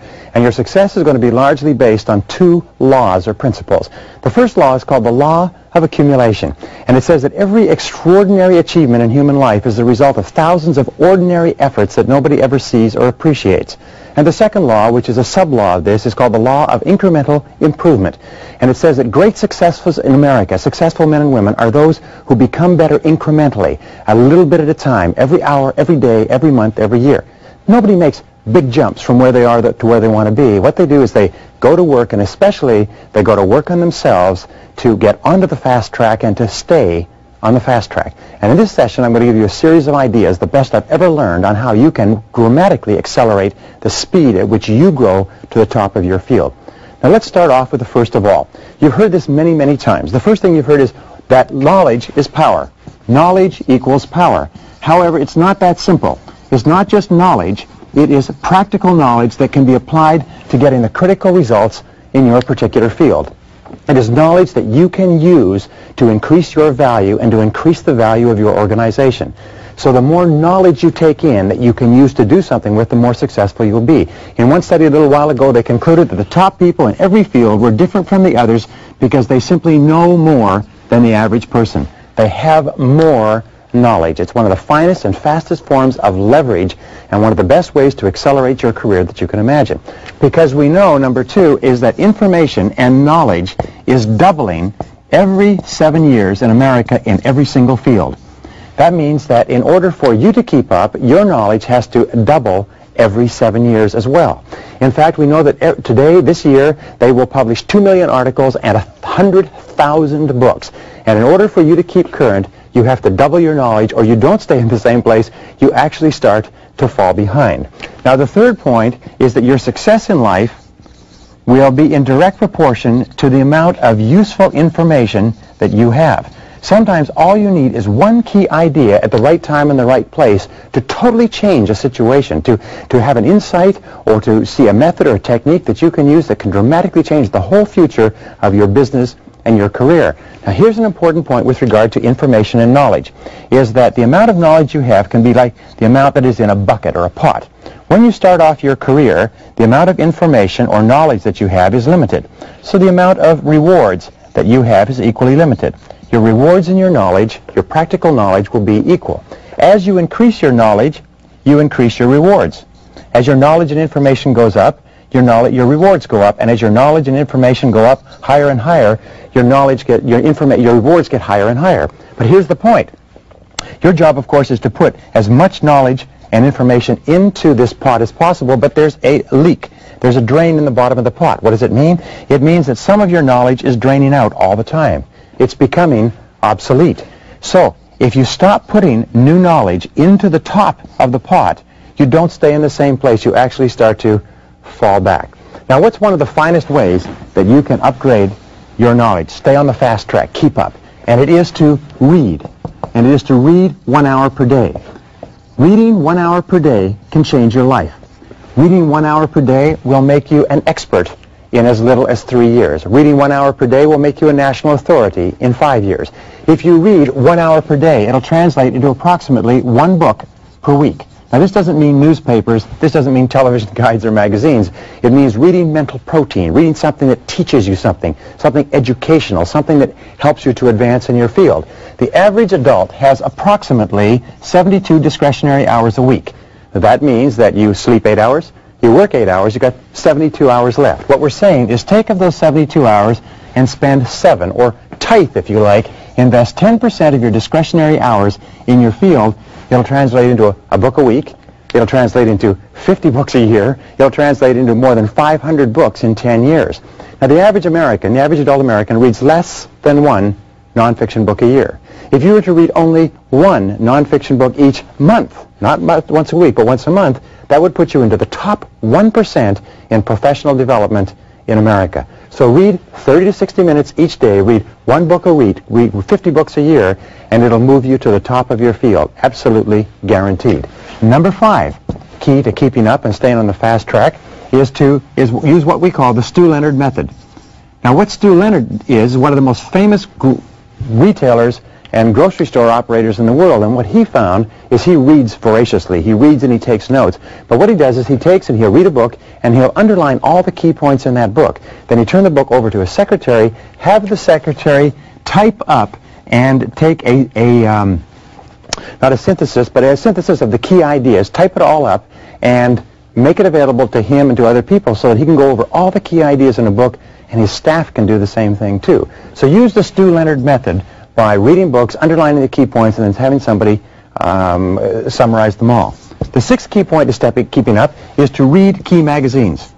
There are key magazines in business and there are key magazines in your field, and you need to keep current with them. At the same time, you need to discontinue magazine subscriptions and newsletter subscriptions and even newspaper subscriptions that don't contribute to your major goals. So read Forbes, read Fortune, read Success Magazine, read Inc., read the key trade magazines in your field. Why? It's because the top people in every field read the magazines in their field. The inferior people read the newspapers, they read irrelevant things, or they just watch television. Number 7, use what is called the rip and read method. Most people are getting too much information and they can't handle it all, leading to what is called pileitis.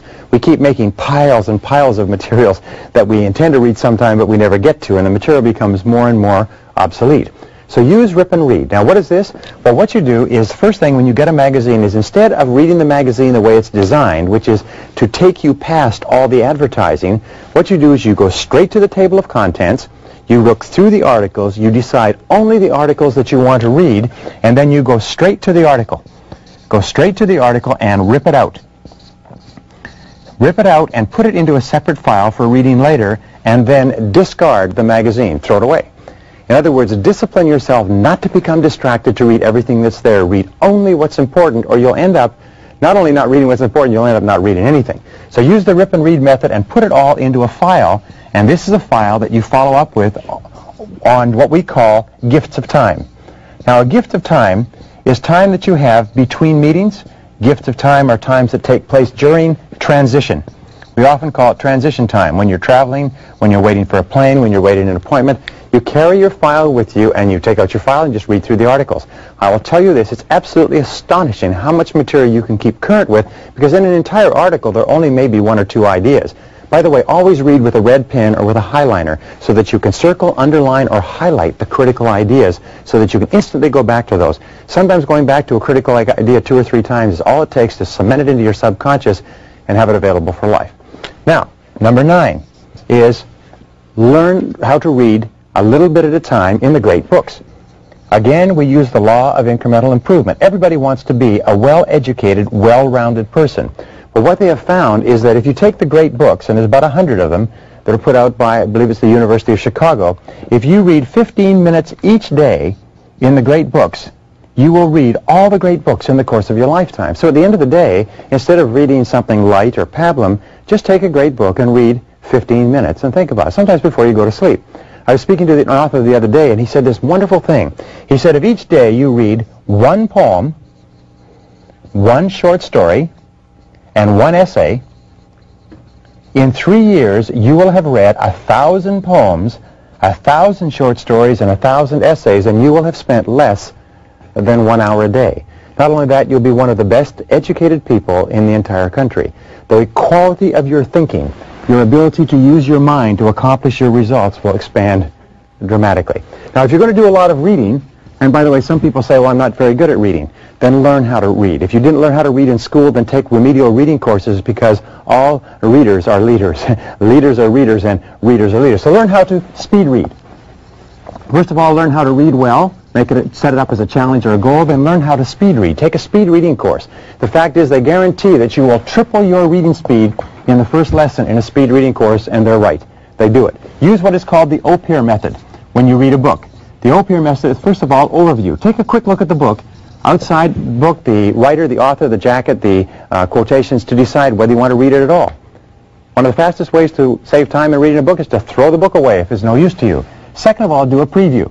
Now, in a preview, what you do is you read the table of contents through, and then you quickly flip through the book to look at the title headings, look at the subtitles, look at the layouts, charts, graphs, and so on, to get a feel for the way the book is read.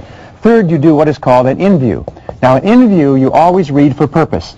In other words, once you've done your overview and your preview, say, what do I want to get from this book? And then in your in-view, seek the purpose of what you're looking for. And number 3 is your review. Immediately after reading the book, do a quick review of the book. This will take about half to 2/3 of the time it takes to read a normal book, but it will double, triple, quadruple the amount of retention. Your retention level will go up to about 80% in reading a book like this, and you'll be amazed at how many books you can get through. The 11th key to high achievement and to keeping up is audio tape learning. Listen to audio tapes in your car. Audio tape learning was one of the greatest breakthroughs in education since the history of the development of the printing press. The average person drives 12,000 to 25,000 miles each year. That works out to 500 to 1,000 hours that you spend behind the wheel of your car each year. You know what that means? It means 12 and a half to 25 40-hour weeks, or 3 to 6 months of 40-hour weeks, or 1 to 2 university semesters. You can become one of the best educated people in America simply by listening to audio cassettes as you drive around. Audio cassette learning has changed the lives of more people than you can imagine. And remember, you're in a big competition. If you're not listening to audio cassettes, your competitor's listening to audio cassettes and is getting the edge on you. Number 12, read book condensations.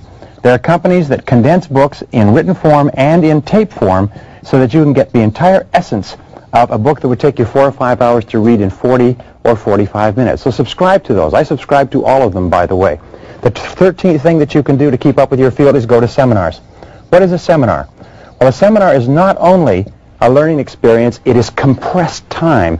For every 1 hour that you spend in a seminar, it takes the seminar presenter 100 hours of study and preparation to learn and refine and distill that material and make it available for you. So you can save yourself many, many hours, which means eventually weeks, even years, by going to seminars conducted by experts. Don't go to seminars conducted by people who teach at universities. Don't read books written by people who are teachers. Read books, go to seminars, learn from people who have practical, successful experience in the field, and sometimes you'll get more information in a day or two at a seminar for a couple of $100 than you could get spending hundreds of hours and thousands of dollars doing it yourself. Be an absolute seminar fanatic. Number 14, use networking. Networking is a powerful way to keep up. We found that 54% of managers who get ahead rapidly in America, 54% spend a lot of time networking. They get together with people in their field. They get together with people outside their field. They're always getting good information, good advice, good insights. They're always current with what's going on. Some of the very best information, most timely, most valuable knowledge that you will get will come from networking on a regular basis inside and outside your field. By the way, in the same study, they found there were a lot of managers who were very competent and effective at getting the job done, but because they didn't network, they were missing an enormous amount of information and stuff was going right past them. So become an excellent networker. Get together for breakfast, get together for lunch, get together on a regular basis. Number 15, and this can help you as much or more than anything else, is join professional associations. Now here's an interesting point. Of the thousands of people that are in any particular field, only a few people join their professional associations. Only a few people attend on a regular basis. The rest of them don't, but I'll tell you this, it's almost always the best people who are members and who are active in professional associations. So here's the key. First of all, go and listen to all the speakers. Attend all the meetings. Remember, they are under the gun and they have an onus to try to bring you the very best and most valuable speakers with the very best and most valuable information. Sit there and take notes copiously. Never sit there passively in a talk. Nobody's brain is good enough to absorb it. So sit down and take notes all the time. But second of all, go to all the workshops that they hold, because sometimes they'll have some of the best educational workshops you can imagine. In my associations, I have found that joining the associations and attending all the meetings can save you 5 solid years of hard work in your career. And third of all is attend all the annual meetings. Remember, the annual meetings are designed to be as valuable as they possibly can for the members of the association. So attend them all. It's amazing how much you can learn. Network, get around with other people. And finally, the last one is m'bois. This is considered one of the best ways to get timely and relevant information. What does it mean? It means get out and get among them.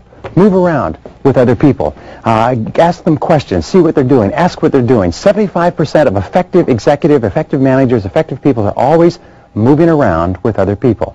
Keep up with your field. Stay on top. Commit yourself to staying on the fast track.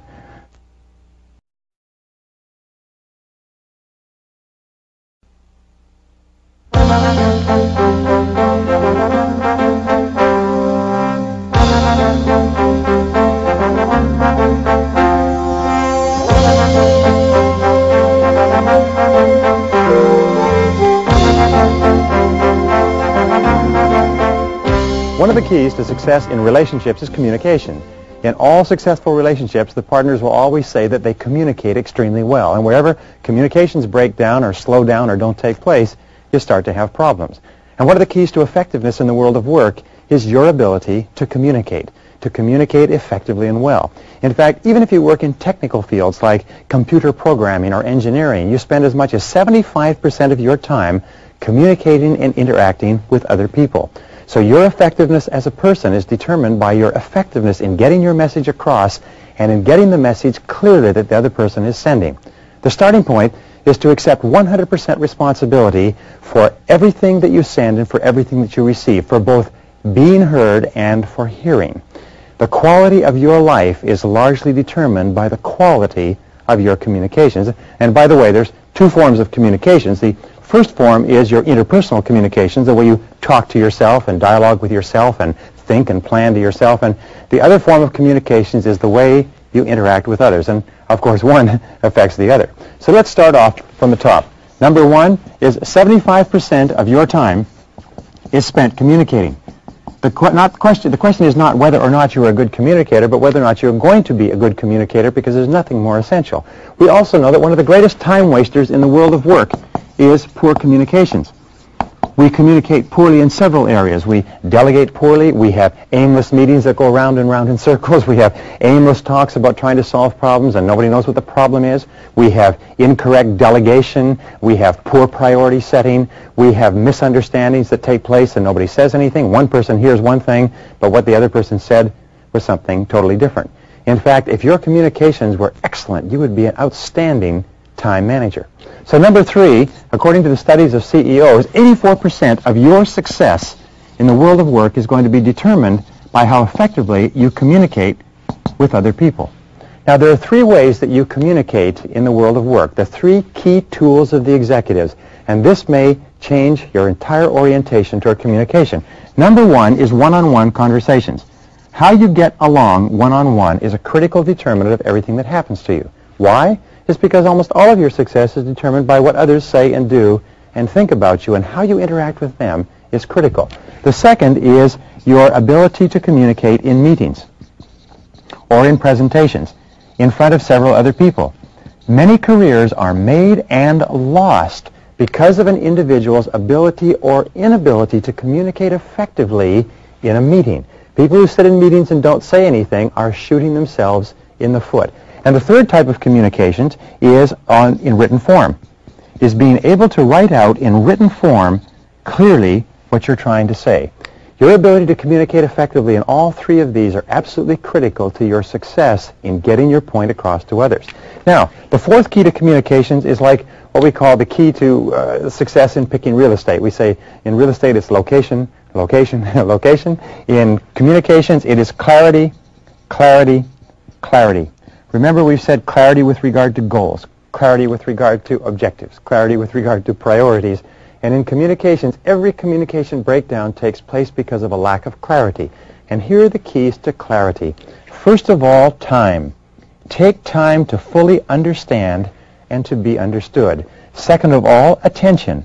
Pay very close attention to the content and the syntax of the message. Attention will enable you to see and hear things that other people will miss. And the third is patience. Be sure that you have the patience to listen thoroughly and never assume that you know what the person is going to say. The fifth key is delegation. Or the fifth key problem, let's put it this way, is delegation. Poor delegation is a major single challenge in the world of work. It's so important that we'll talk about it in a few minutes. But when we delegate poorly, we assign the wrong job or we assign it at the wrong time to the wrong person with the wrong priorities and the wrong outcomes, and the job has to be done over again, is a major single cause of lost time and lost money in businesses. So your ability to delegate is a critical communications tool. Number 6 is lack of focus. A lack of focus, which comes back to our problem with clarity, means fuzziness with regard to communications. Fuzziness with regard to what we want done, when we want it done, how we want it done, what our goals and objectives are, and so on. That's how we keep coming back to the question, what am I trying to do? How am I trying to do it? Am I using this the best way? Is this the best way to do it? So what are the areas of your work life and your home life where fuzziness exists? And wherever there is fuzzy communication, there will be fuzzy results. A seventh reason for poor communications is no priorities. We've talked extensively about the importance of priorities, which means basically to determine what is more important and what is less important, to determine what has to be done first, what has to be done second, to determine the 80-20 rule. What are the 20% of things that we do that account for 80% of results? In fact, the number one key to your success is your ability to communicate priorities and to work on priorities, which means to find out what the priorities are and especially to convey the priorities to others. Whenever I work with my staff, whenever I give them a job to do, I always attach to it a priority rating. This has to be done immediately. This has to be done this week. This has to be done when you catch up or when you get ahead, and so on. Now here's the key to delegation. Coming back to this. Delegation is critically important because delegation enables you to expand your output from what you can do to what you can control. Let me repeat that. Delegation enables you to expand or multiply the value of yourself from what you can do personally to what you can control. Poor delegation, on the other hand, not learning how to do it, is a major reason for time loss. So here's the keys to delegation. First of all, think. The Thomas J. Watson reminder, think. What exactly is the job? Think through the job first. B is to match the person with the job. Ask yourself, think carefully, take the time, who would be the best person to do this job? So match the person with the job properly. Matching the wrong person with the job is a major time waster because of the problems and difficulties. Now C is to discuss the job and to describe the ideal result with the chosen person.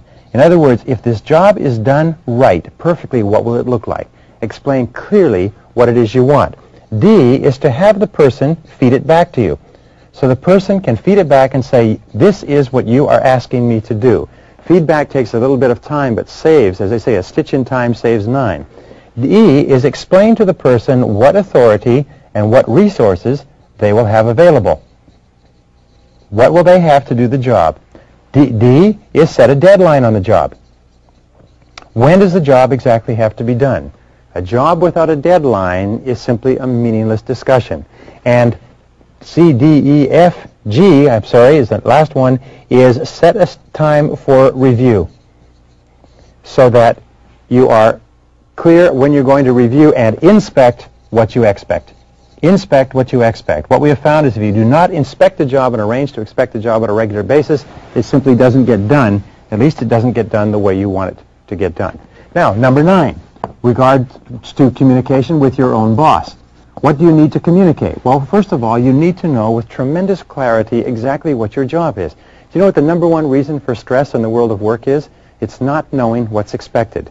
It's working hard but not knowing exactly what's expected. So with your boss, be absolutely clear with regard to the tasks and absolutely clear with regard to the priorities.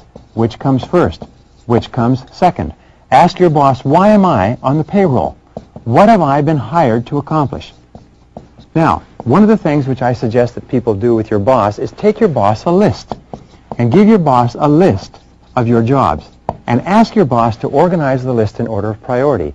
Ask your boss to tell you which comes first, which comes second, which comes third, which comes fourth. Tell your boss you can't do everything, but you need to know clearly what is the most important thing. Now, here's the rule. Your boss's top priority must be your top priority. If you want to put the foot on the accelerator of your own career, make your boss's top priority your top priority, you'll never make a mistake. Number 10, decision-making, problem-solving, and decision-making. Here's the key. Enormous amount of time is spent wasting time going around in circles trying to solve problems in any organization. So here are the keys to solving any problem, making any decision. First key is to define the problem clearly. What exactly is the problem? Define it clearly so that everybody involved understands and agrees that, yes, this is the problem. B, ask yourself, what are all the causes of this problem? How and why did this problem occur? You do this so that you can make sure you eliminate the causes so the problem doesn't repeat itself. C, ask yourself, what are all the possible solutions to this problem? D, you ask yourself, what is the best solution? And you ask everybody else until you agree step by step What are the solutions? What is the best solution? E, make a decision.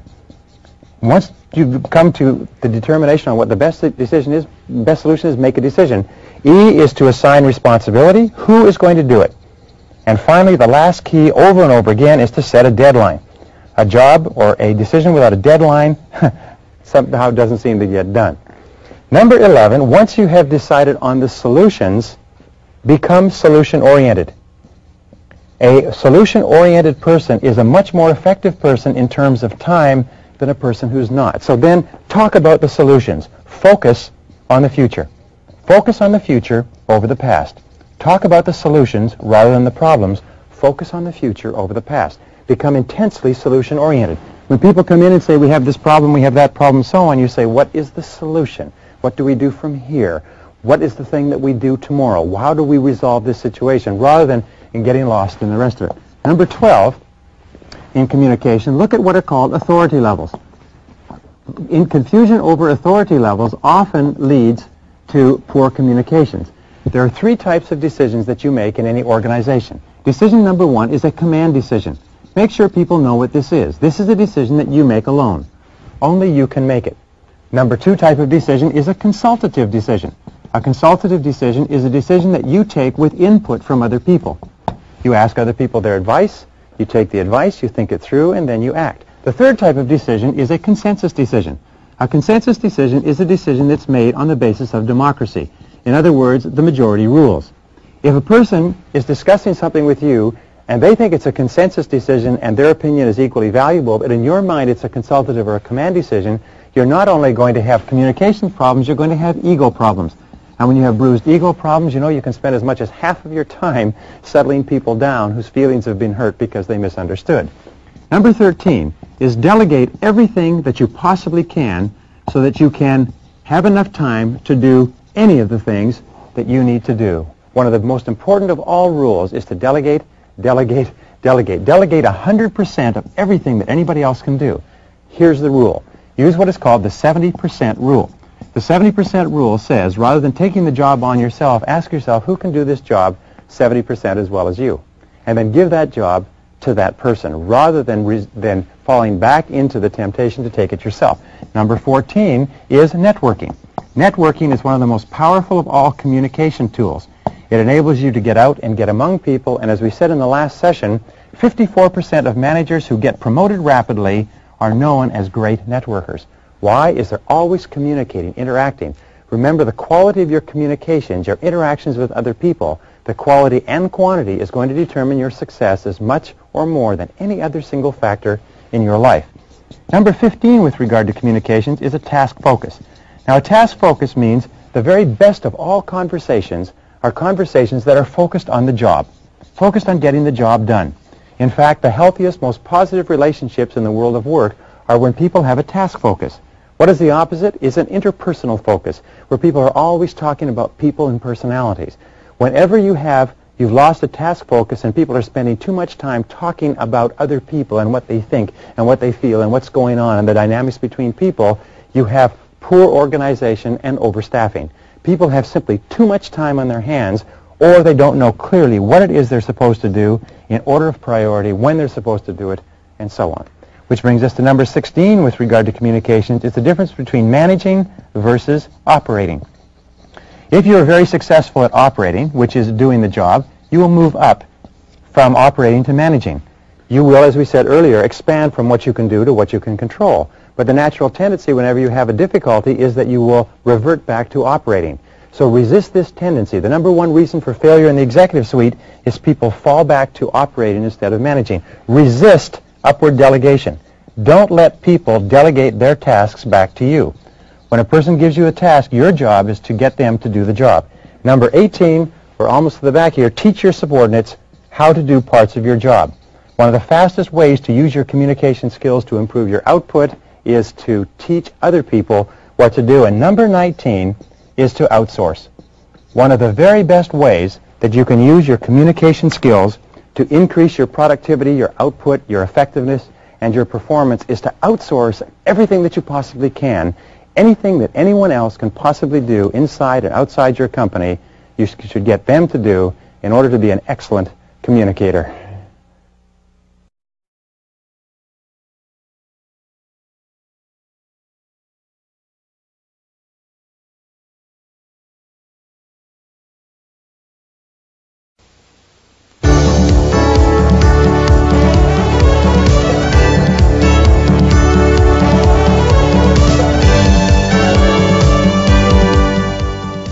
Balancing work and family is one of the most important of all considerations in the way you organize your time and your life.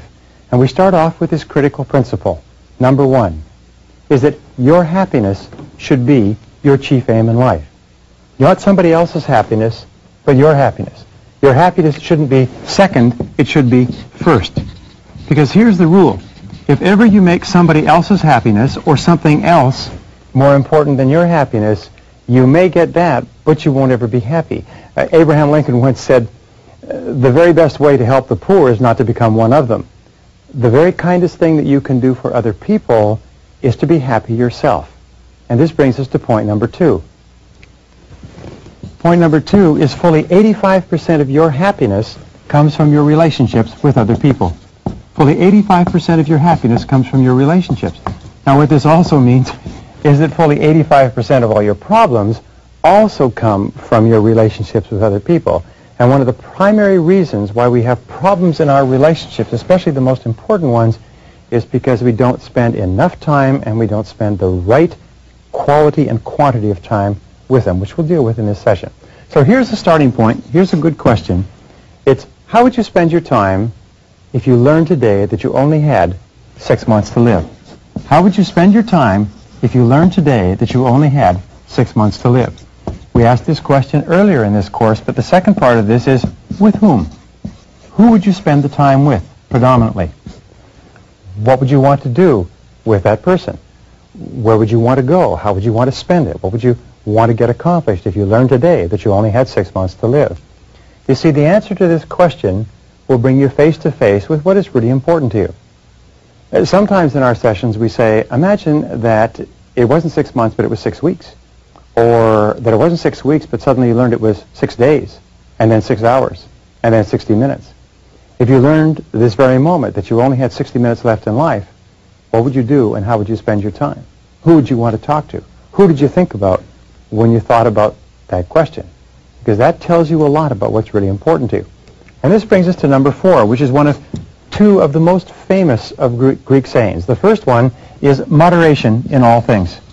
Moderation in all things is what the ancient Greeks said, and as a wise old man said, yes, but except for a few glorious exceptions. Moderation in all things means that you need balance between your work and your family life in order to be happy and in order to be successful. How can you tell when you're out of balance? You always experience being out of balance with stress, with anxiety, with irritation, with sleepless nights, with sometimes psychosomatic illnesses. Whenever you're out of balance in your life, you begin to feel it, and it begins to manifest itself in your relationships with other people. So the starting point of getting your life into balance, number 5, is to begin with your values. We talked about this before, but ask again. What are your values, and what is really important to you? What's really important to you? What do you really care about? Because it's only when you absolutely know what's most important to you that you start to feel happy. And here's the rule. Either you run your life by determining what's important to you, organizing the sequence of events, or your life runs you. And many people today are frantic, and they're happy, unhappy, and they're anxious, and they're tense for a very specific reason. And it's because their life is running them, because they have not put their hands onto the steering wheel of their own life, and they're not steering it. An important part of balance is for you to describe what is called the ideal end result, your ideal vision, or what we say, your ideal lifestyle. What is your ideal lifestyle? If you could live any kind of life that you wanted, what would it be? What would it include? What ingredients would make you the most happy? What ingredients would make you the most happy? Answering this question enables you to do what we call gap analysis. Gap analysis is where you look at your life today, and you look at your life as it would be if it were perfect. And you look at the differences between where you are and where you want to be, and you ask yourself, what changes would you have to make to begin to create your ideal life, especially with regard to the most important people in your life? And here's one of the most important points of balance. It's to set peace of mind as your highest goal. Peace of mind is in reality the highest human good. It's the aim of everything we do in life. It's the foundation of all psychology and philosophy and religion and everything else, But you need to set it as your highest goal and then refuse to compromise your peace of mind. And here's the most remarkable discovery. When you set peace of mind, your own personal inner happiness and contentment as your highest goal, you'll probably never make another mistake. You'll receive unerring guidance always to do the right thing at the right time. And then if you refuse to ever compromise your peace of mind, you'll become a person of character and strength and inner integrity and personal confidence. So here's a question for you. A, what gives you your greatest peace of mind? Analyze it. Ask, identify. What gives you the most peace of mind? What makes you feel the very best? What situation? What people? What is going on in the present or what has happened in the past that makes you feel the best? And B, what detracts from your peace of mind? What kind of thoughts? What kind of people? What kind of situations make you the most anxious or the most uneasy or the most tense? And what can you do to start having more of A and less of B? Now, number 8 is remember this, that dissatisfaction and unhappiness always arise when your goals and activities on the one hand and your values on the other hand are not congruent. Goal congruency with your activities or with your values is absolutely essential. It means that you must be living your life and doing what is most important to you. And whenever you're not, you feel a lot of stress. So ask yourself this question. In what part of your life do you experience the most stress? In what part of your life do you feel tense or anxious or like you're running, or do you feel under pressure? Almost invariably it's because you're doing something that's inconsistent with your very highest and best good. Point number 9 in balance is this. Treat your time like money. Treat your time like money and always ask, how can you best spend it for maximum happiness? How can you spend your time in such a way that it gives you the greatest payoff, that it gives you the greatest amount of satisfaction in life? The 10th key to balance is very simple. It's to do more of one thing, you must do less of another. To do more of one thing, you must do less of another. So here's my question. What do you have to do more of, and what do you have to do less of in order to get your life back in balance? And when do you start? When do you start doing more of one thing and less of another, or less of one thing and more of another? Remember, as we said before, setting priorities in getting balance means setting posteriorities as well. Number 11. Remember that love is the most important thing in the world. Love is not just a happy, emotional thing that you get occasionally. Love is absolutely central to mental and emotional well-being. In fact, one psychologist once said, everything we do in life is either to get more love or to compensate for lack of love. So here are the keys to dealing with love. First of all, accept that love is not peripheral, love is central. Make your family central to your life, not peripheral. Put it in the middle of your life. Plan your whole life around your family. B, treat your spouse, who is the most important love relationship in your life, with special care, which means with kindness, with courtesy, with consideration. Treat your spouse as though he or she were the most important person in the world, because in most cases, he or she is. And number 11C is the universal maxim of Immanuel Kant, which is the question you ask in considering everything, which is, what kind of a family would my family be if everyone in it were just like me? Try to see your family through your own eyes.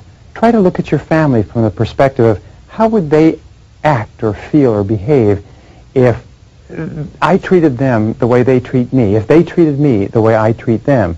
And if you always practice the golden rule with your family, you'll be amazed at how much more sensitive you are to the things you can do or not do that make a difference. Now, number 12, here's the key to balance. I travel 120 to 150 days a year, and people ask me this all the time, and here it is. The key to balance? Do just 2 things. Especially when your children are growing up, do just 2 things. And the 2 things are work and family. It's as simple as that. You see, the major mistake that we make is when we're growing up, we take on an enormous number of things to do, but what happens when we get married and have children and responsibilities, we take on more and more and more, but we don't drop anything off. What you have to do is you have to put all of these other things aside. Now, in doing just two things, number 13 is work all the time you work. Work all the time you work. This is the key to balance. Work all the time you work. Now, here's what happens. Too many people spend too much of their time fooling around at work. What you have to do is you have to put more of yourself into your work. Because every minute that you spend fooling around at work, socializing and wasting time, which causes your work to accumulate, causes you to have to take it home in the evenings and on the weekends, is time that you're taking away from your family. So work all the time you work. When you go to work, work 100% full blast all the time. Don't let anybody waste your time or detract time from your work, which brings us to number 14. The other part of balance is when you're with your family, be there 100% of the time. Don't be there physically with the rest of your body watching television, looking out the window, talking on the telephone, reading the newspapers, and so on. When you're with your family, practice focused attention and be there 100% of the time. Be right there, if you like, in their face. You know, it's an interesting statistic, but according to the American PTA Association, the average parent spends less than 30 minutes per week in one-on-one, face-to-face interaction with their child.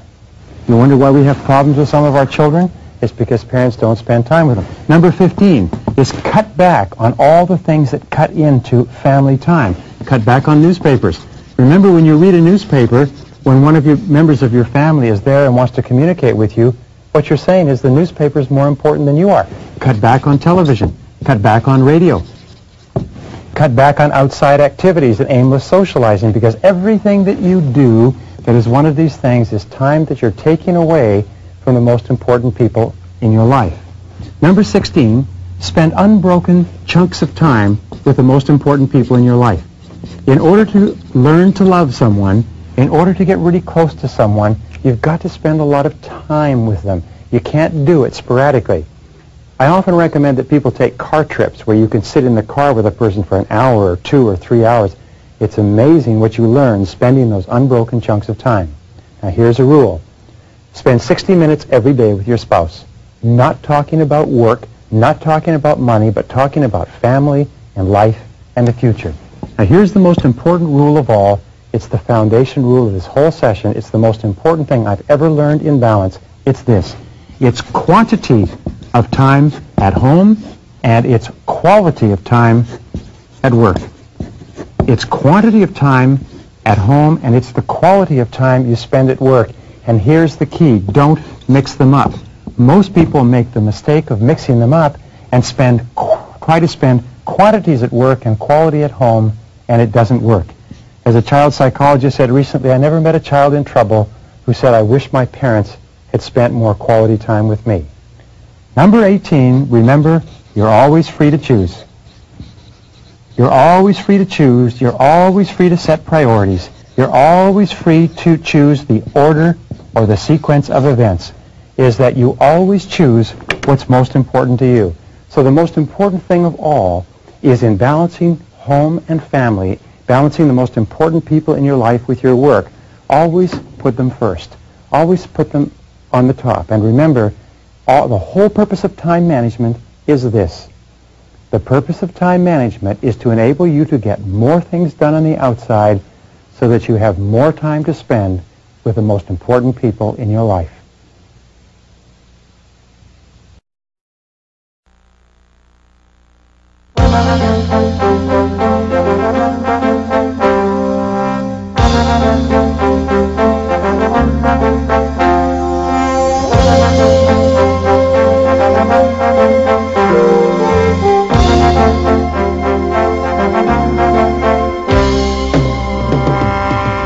The one thing that makes you unique from every other human being in the world is the way you think.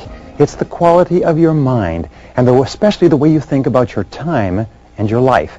And if you think more effectively, if you think more positively, if you think more constructively about yourself, your time, your life, your activities, your relationships, your work, and so on, you actually improve them all. So in this session, I want to talk to you about the qualities of thinking of truly superior men and women and show you how you can develop them on an ongoing basis as you go about your day-to-day life. The first thing I want to talk about is what is called the development of a personal philosophy of time. A personal philosophy of time.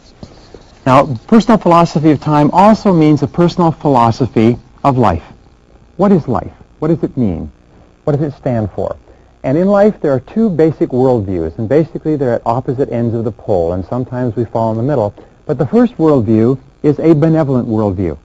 People with a benevolent worldview are those who have a positive mental attitude, generally speaking, toward themselves and their life. They believe in their own potential. They believe in love and life and beauty. They believe in growing to the realization of their full capabilities. They believe that life is pretty good and that they can have a major impact. They can make a contribution and do something substantial with their lives. People with a benevolent worldview are the movers and shakers and the builders of all of time. Now, the other type of people are those who have a malevolent worldview. These are people who have a negative mental attitude, if you like, and they have, first of all, a negative mental attitude toward themselves. They have a negative mental attitude toward other people, toward the world. They see injustice and oppression. They see unhappiness and misery. They see unfairness and people having a hard life. They have a tendency to be angry and to have low self-esteem, but always a malevolent worldview requires someone or something else to blame, someone or something to criticize, something to be down on. That's why you find that people with a malevolent worldview are always in contra-opposition, or if you like, in conflict with people with a benevolent worldview. In order for you to achieve your potential, remember the most important people, the most productive people, the most creative people are always those who have a benevolent, positive, constructive worldview, and that's your goal. Now, the second part of a philosophy of time management is to take the long view. This is so important, but Dr. Edward Banfield of Harvard University studied success for years and years in this context. He said, what are the characteristics of people that cause them to move up socioeconomically in the course of their lifetime? What are the predictors of upward social evolution? And what he found out was that long-time perspective was the critical factor, that this is an attitude. And people with long-time perspective, as we mentioned briefly before, are those who take a look at where they are now and where they want to be in 20 years. And they make sure that everything that they're doing today is going to help them in the long term. They are willing to work hard today knowing that the payoff will come much, much later. And as you go up socioeconomically, you find that people's time perspective stretches out further and further. So develop the long view. Now, when we say developing the long view, we mean that people with the long view are willing to sacrifice in the short term for benefits in the long term. They're willing to study and prepare and plan and work. They're willing to practice the law of accumulation, which says that every great achievement is an accumulation of hundreds and thousands of efforts that a person puts in that nobody ever sees, but a person is willing to do it realizing that the payoff will be tremendous. Taking a time management course or program and learning these things is an investment of time with a payoff that can last for a long time. Now, the third key, which comes out of the long view, is the ability to delay gratification. Economists agree that the number one reason why people or even economies fail is because of the inability to delay gratification. They want to spend all of their time, all of their money now. They want to have fun and do what is fun and easy rather than what is hard and necessary. W. Clement Stone said, if you cannot save money, then the seeds of greatness are not in you. If you cannot save money, then the seeds of greatness are not in you. If you cannot delay gratification and engage in short-term pain for long-term gain, then the seeds of greatness are not in you. One of the most valuable things that we can teach our children and teach our staff is to think in the long term. All of us, over the course of our lives, want to develop character. And character has been defined several ways. One definition I like is that character is the ability to follow through on a resolution after the enthusiasm with which the resolution was made has passed. So taking this course, by the way, you will make a lot of decisions and commitments and resolutions. The true measure of character is whether or not you have the capacity to follow through. Character, in effect, is self-discipline in action. Character is self-discipline in action. You can tell how much character you have by how willing you are to discipline yourself to make the sacrifices that are necessary in the short term to have a great life in the long term. Now, once you've done this, number 5 is to take the short view. A key part of time management is to take the short view, which means to measure out your time in minutes. We find the most productive people in our society, the most important, the most prominent, are those who are the most fastidious about their time management. They measure out their time in 10-minute chunks like accountants and lawyers and doctors, whereas unsuccessful people measure out their times in half days and full days and weeks. So take the short view. Be fastidious about your time. Following that is know where your time goes. Know where your time goes. Take the time to think. Know where your time goes so that you can ask yourself if this is how you want to spend your time. Analyze it. Keep a list of how you spend your time. Look and ask yourself all the time, is this consistent with what I want to do and what I want to accomplish? And number 7 is learn how to say no. Just say no if a particular activity does not contribute to the highest value use of your time. Just say no if something is not helping you. Use the techniques of delay in order to gain time to think about whether or not you want to do something. One of the best techniques I've ever used and discovered is what is called the 24-hour technique. No matter what anybody wants you to do, ask for 24 hours to think about it. Think about it overnight. Think about it over the weekend. Think about how you're going to say no, and just say no to anything that does not contribute to accomplishing things that are important to you. Now, an 8th key in developing a philosophy of time management is to remember that time equals money. Time equals money. If a person asks you for a certain amount of time, or if an activity takes a certain amount of time, ask yourself, how much money would you be willing to exchange for the successful completion of that activity? If you want to earn a certain amount of money, ask yourself, how much of your time are you willing to spend? How much of your money are you willing to contribute? Successful people always look at time and money, and they realize that the two are interchangeable. Now, here's another important point. You can invest time to get more money. You can invest money to get more time. And time and money put together equal happiness. Happiness, or life, we can call it life, but basically happiness is a better word. So always exchange time for happiness. Always exchange money for happiness. Always realize that they're interchangeable and that you can either invest them or you can spend them. If you invest them, you'll have a return. If you spend them, then they're gone forever.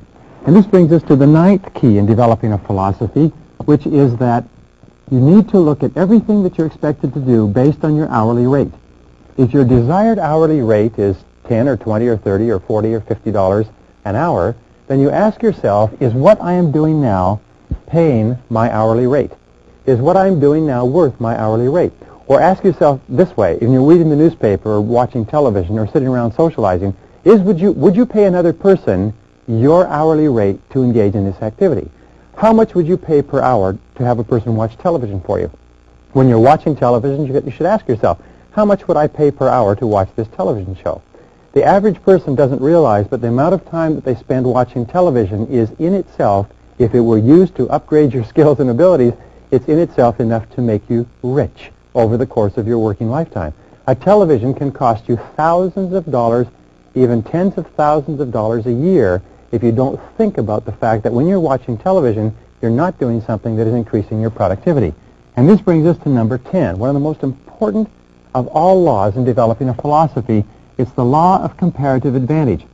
The law of comparative advantage is an economic law that says that you should always hire or pay someone else to do something that can be done if they can be paid a lower hourly rate than the rate that you desire. For instance, if your goal is to earn $25 an hour, and it costs $6 an hour to mow your lawn or wash your car, you should always hire someone to do that. You should always pay someone else at a lower hourly rate so that you can free up your time to perform higher value activities. All of companies and organizations are designed around this. The individual starts off doing everything, and then as a company becomes busier and more successful, what the individual does is they hire people to do lower value activities so you can spend more time doing higher value activities. Don't ever do $5 an hour work if you want to earn $25 an hour. Don't ever work on low value activities if you want to earn the results that come from completing high value activities.